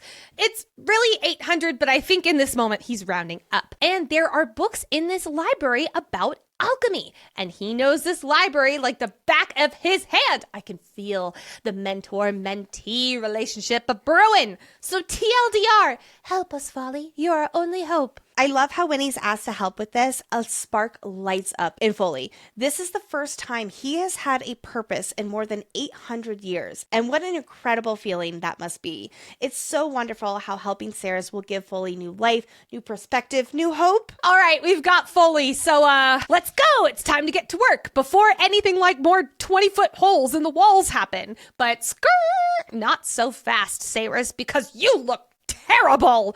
Gee, thanks, asshole. Since turning vampire over a week ago, Saeris has not slept. Not once.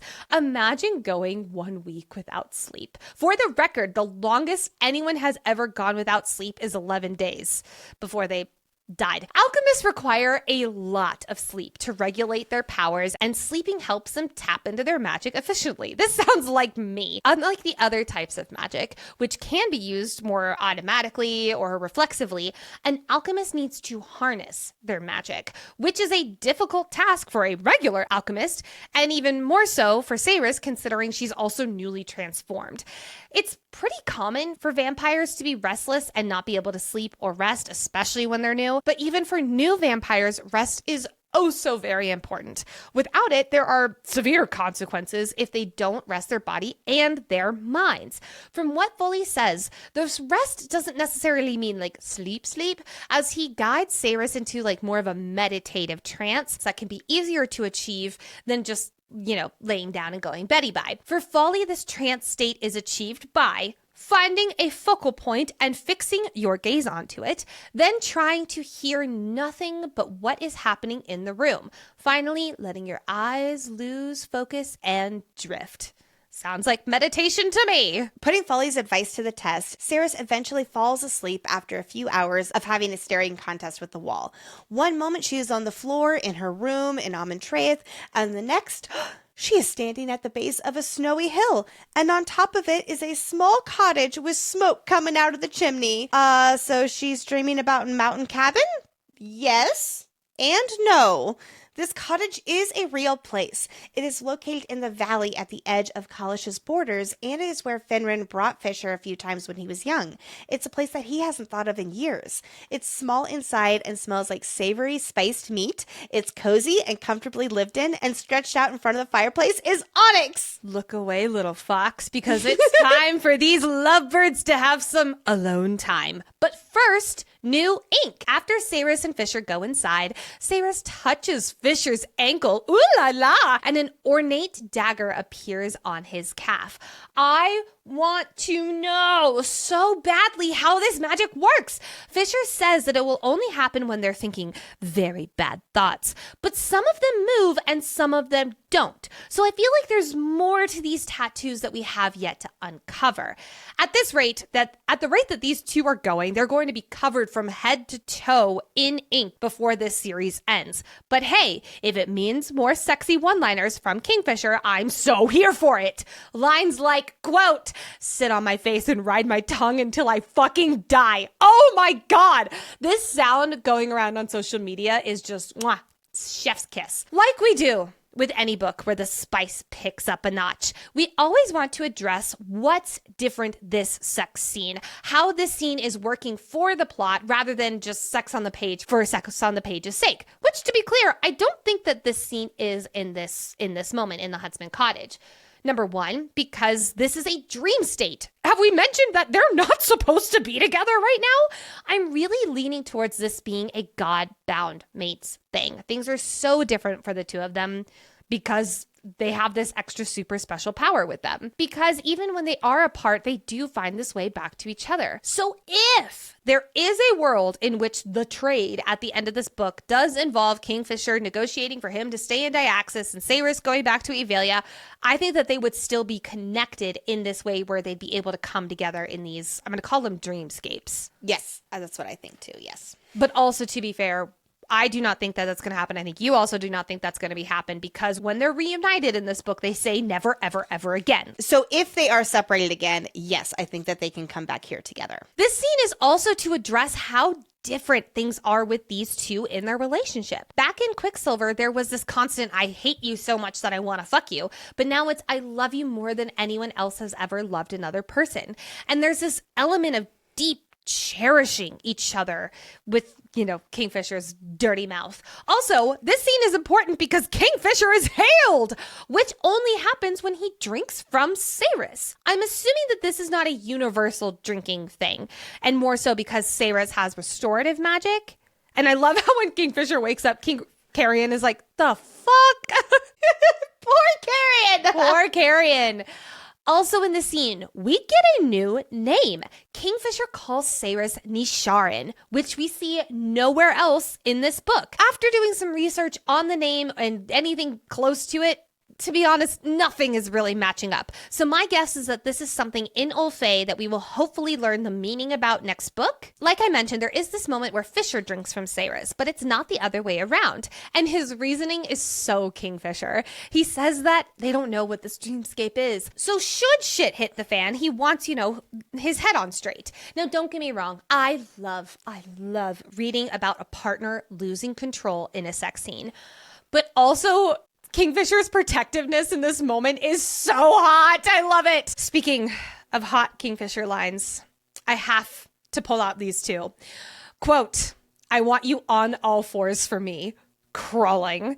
And then him saying, total pivot up the opposite. Him saying as she's coming down from an orgasm, quote, "Breathe, love, I've got you." I love that so Damn it, that's good. There is such mystery around this dreamscape, and I really do think we can chalk this up to magic of this world. We've talked a lot about how Callie leans into the magic of this world that she has created, and that's exactly what I believe this is. Fisher is even confused by the two of them being here and how it's possible. What's more, when they wake up, they will smell like they had sex. Fisher's hand will be healed. There is physical evidence that they were here in their minds. So yes, Nicole, I think that you're right about them finding each other here because they are God-bound mates. I know that we're going to talk a lot more about this dreamlike state and what that means later on after Danya punches her and knocks her out and then everything that happens after that, but we are not there yet. No, this is happy. That's not happy. Let's tap into our inner oracle and turn our full attention to important foreshadowing moments for the rest of this book, as well as speculations for book 3 and beyond. I'll go ahead and kick us off here. When Saeris and Tal are alluding to her wish to dismantle the Blood Court, but he knows she still hopes to save the vampires, Tal is rather nonchalant, but on a reread, we know that he is actively planning to bring the Blood Court crashing down and give vampires who want it a second chance. This is small, but Saeris swears that she'll buy Alget a new pair of velvet gloves, and it's sworn with a Fae bargain. But she does not buy them in this book. So maybe we're going to see that later. Or maybe, Lexi, this is the "you've ruined the velvet" the high blood from the prologue was referring to. He was stabbed. The velvet that he was wearing was ruined. I am lovingly telling you, I think your hang up with velvet is a fun theory. You know what? I guess I'm now complimenting you after you said that. You're welcome. You might be onto something with the witchcraft and Saeris references, because we get another mention of Saeris having witchcraft. It's in a joking manner from Fisher in the Huntsman Cottage, but you know that sound where it's like, if I had a nickel for every time this happened, I'd have 2 nickels, which isn't many, but it's weird that it happened twice. That's where I feel like right now. Foley might say that Saeris is not his queen right now, but he will pledge himself to her at the Evenlight Ball.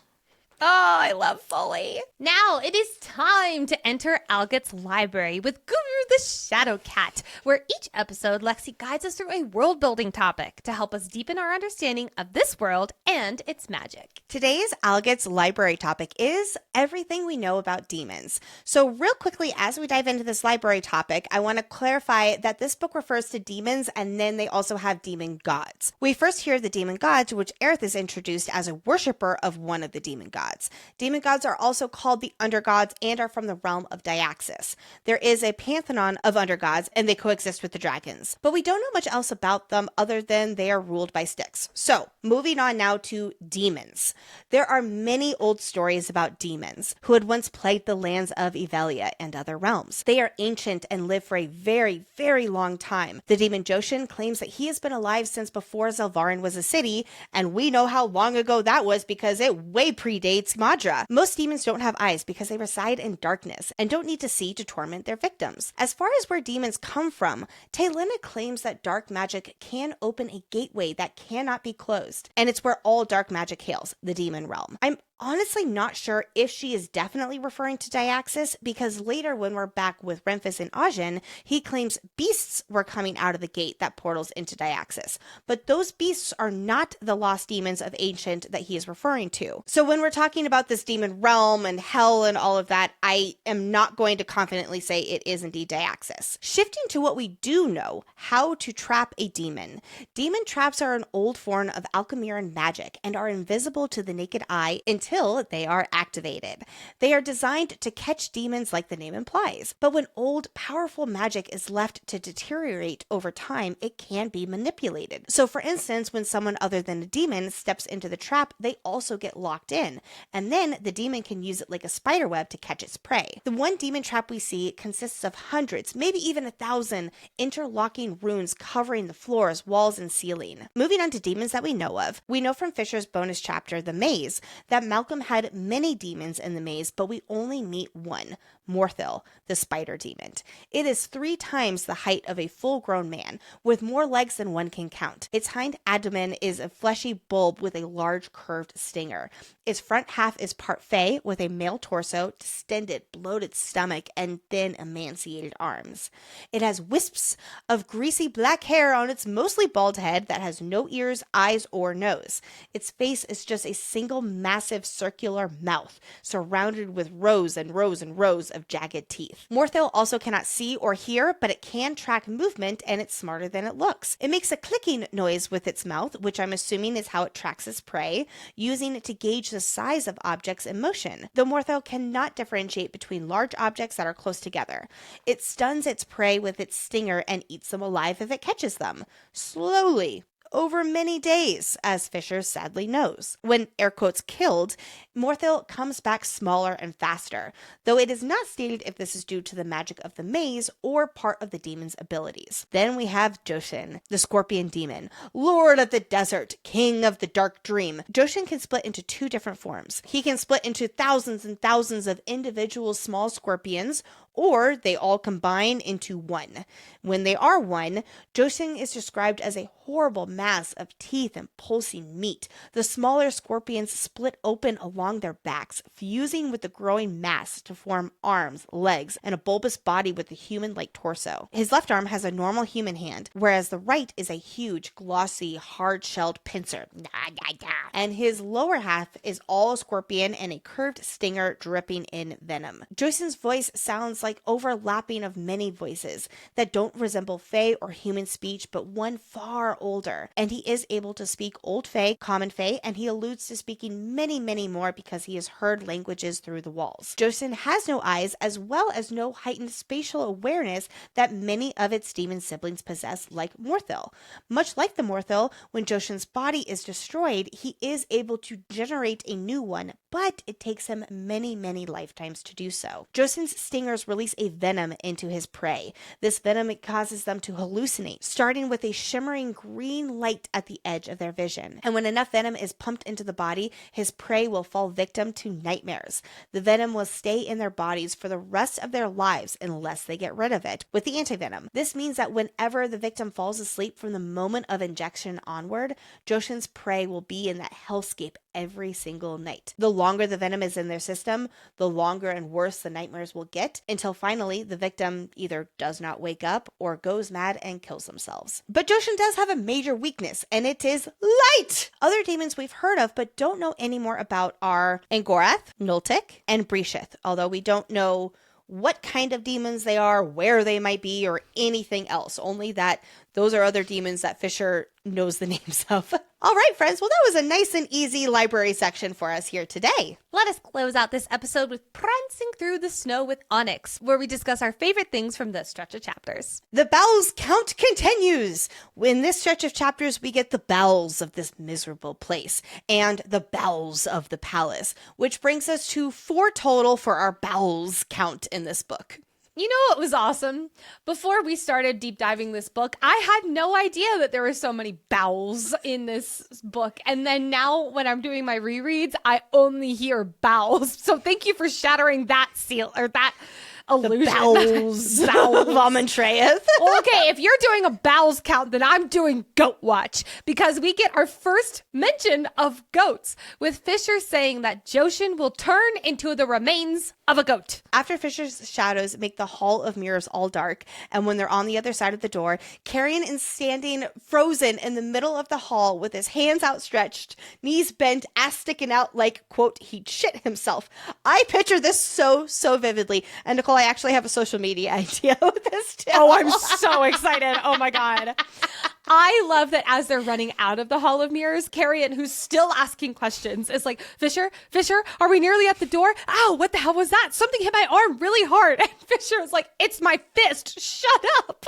I love the whole running sequence to the window, and Carrion just be like, why are we running? Fisher, that window's getting really close. You mean they go to the windows? To the walls? Till the sweat drip down their balls! And then Kingfisher picks him up and like football throws him out of the window. Oh my God. Carrion is that kid on a road trip where it's like, are we there yet? Are we there yet? Oh my Are we there God. yet? I love that at Calla's, every time someone comes up to Carrion and is like, where the hell you been, my guy? Carrion makes up a more and more even unbelievable story every single time. That is so on par with his character. I also love that the actual story is more crazy than anything that he's probably saying right there. And then how Carrion genuinely, truly does think that beer is supposed to be hot. And Fisher's like, no, it is not supposed to be hot. It is supposed to be cold. And he's like, I didn't know that. And I'm just like, oh my gosh, this would be my nightmare. I need my beer to be really cold. You all know I love my white wine with ice, because if it is even a smidge too warm that is not frigidly cold, I get sad. Princess. No, you know, like when you're at the pool and you have like a can or something and it just gets hot over the course of like that. It is sad. It is sad. So I won't and judge so you far too it much. has only hot beer, and that is just even more miserable. Disgusting. I love how Kingfisher's inner monologue says that he borrowed an oversized gray scarf from Shaw. That is a very Fisher way of saying stealing. He stole that. Carrion's quote, hate to be a bother, but if you're not in a position to save me right now, then could you possibly kill me instead? This really sucks. And then Kingfisher's like, how is he still talking? In Vorath's shop, we start to see these two warming up to each other. When Kingfisher threatens to take away Carrion's tongue for calling him Lord Kalish, Carrion says that he's gonna need his tongue because people seem to like it, and Kingfisher almost laughs. Especially because Carrion's always making these kind of jokes, and half the time they're at his mate, and Fisher at this instance is like, that's funny. I think he might also be a little doped up. Oh, absolutely. Homeboy is drugged. Is Callie Hart a SpongeBob fan? Because I want to know this too. We have to ask her this question. Okay, yes, we'll add it to the questions, because apparently the bartender that Carrion Swift slept with works at a place called the Dusty Crab. That is the Krusty Krab. The Dusty Crab pizza is the pizza for you and me. The Krusty Krab pizza is the pizza with me. The Krusty Krab. I could keep going. Oh my goodness, friends, when that line came up in the book, I don't remember what time it was. I think that was a pretty early, it was like 3 o'clock in the morning or something. Yeah, it was Nicole late. was just so excited. We were both super excited, but it was just so funny. So funny. And I know we already talked so much about Guru, but it would feel wrong not to include just Guru in general here in this favorite moments. Of course, the old witch turned vampire has a shadow cat who lives in the library and drinks blood-laced milk. I love, again, how much Callie leans into the magic. It's not just a cat. It's a shadow cat. It is a vampire shadow cat. I just love how this is so the opposite of a cozy fantasy, and yet there's these little elements of cozy fantasy in this world. And I just, oh God, I love it. When Fisher sees Saeris for the first time in the dream scene, he's like, I fucking hate your city. I love everything he says around that. And then also when he says to Carrion, this is the nice part of the city. Oh my God. Also in the dream scene, when Kingfisher puts his own finger in his mouth and then takes it out and runs it over Saeris's lips. Good sir! But then he goes on and he says, quote, the most unique, most beautiful creature in the entire realm, on her knees in front of me, looking up at me like she's feeling feral and might just want to fuck me. Yes, I'd say I'm feeling pretty pleased with myself. Another quote from the dream scene, right after Saeris gives him a tattoo for touching his ankle. He's like, it's okay, some people are into feet. And she's like, no, I'm not into feet. And he says, quote, it's okay, Saeris, really. I can understand how touching any part of me would drive you to distraction. And then last but not least, everything around Onyx being in the Huntsman cottage. How the fox is there to begin with, because even with Fisher a realm away, he still conjured the fox in his dream. How Fisher feeds little Onyx scraps of his stew as the fox lays in his lap, and then how he absentmindedly scratches his ears. Oh, so cute. And there we have it, friends. Thank you so much for listening to this Brimstone episode 3. Next Monday will be episode 4. 4, where we cover chapters 21 through 28. It is time to talk about Elroy being in the story and what the fuck his heritage is. I'm so excited. We would love to give the biggest warm welcome to our newest feral fan in the fan club. Thank you so much for being here, Brittany M. Yay! Thank you. You get this episode all to yourself. Woohoo! Welcome. Thank you so much for being here. We appreciate you. And if you're like, hey, I want my name shouted out on the podcast and be shouted with all this love too, join our fan club at fantasyfangirls.com/fan club. Link is also in the show notes. Thank you, as always, to our master librarian, aka our content researcher who has 2 cats. They're not shadowed, but 2 cats of her own. That is Brooke. And of course, our executive producer, aka our sanity manager, Hayden, who just got back from Dragonsteel Nexus and had the time of his life. I'm so proud. He has stories to tell us. I need those stories. We are very active on social media with weekly trivia, book guides, and lots more. So please be sure to follow us on Instagram and/or TikTok at Fantasy Fangirls Pod. And if you're watching this on YouTube or want to watch on YouTube, pretty please hit that subscribe button to keep following along. And same goes for Fantasy Fan Fellas, to give them a follow at Fantasy Fan Fellas.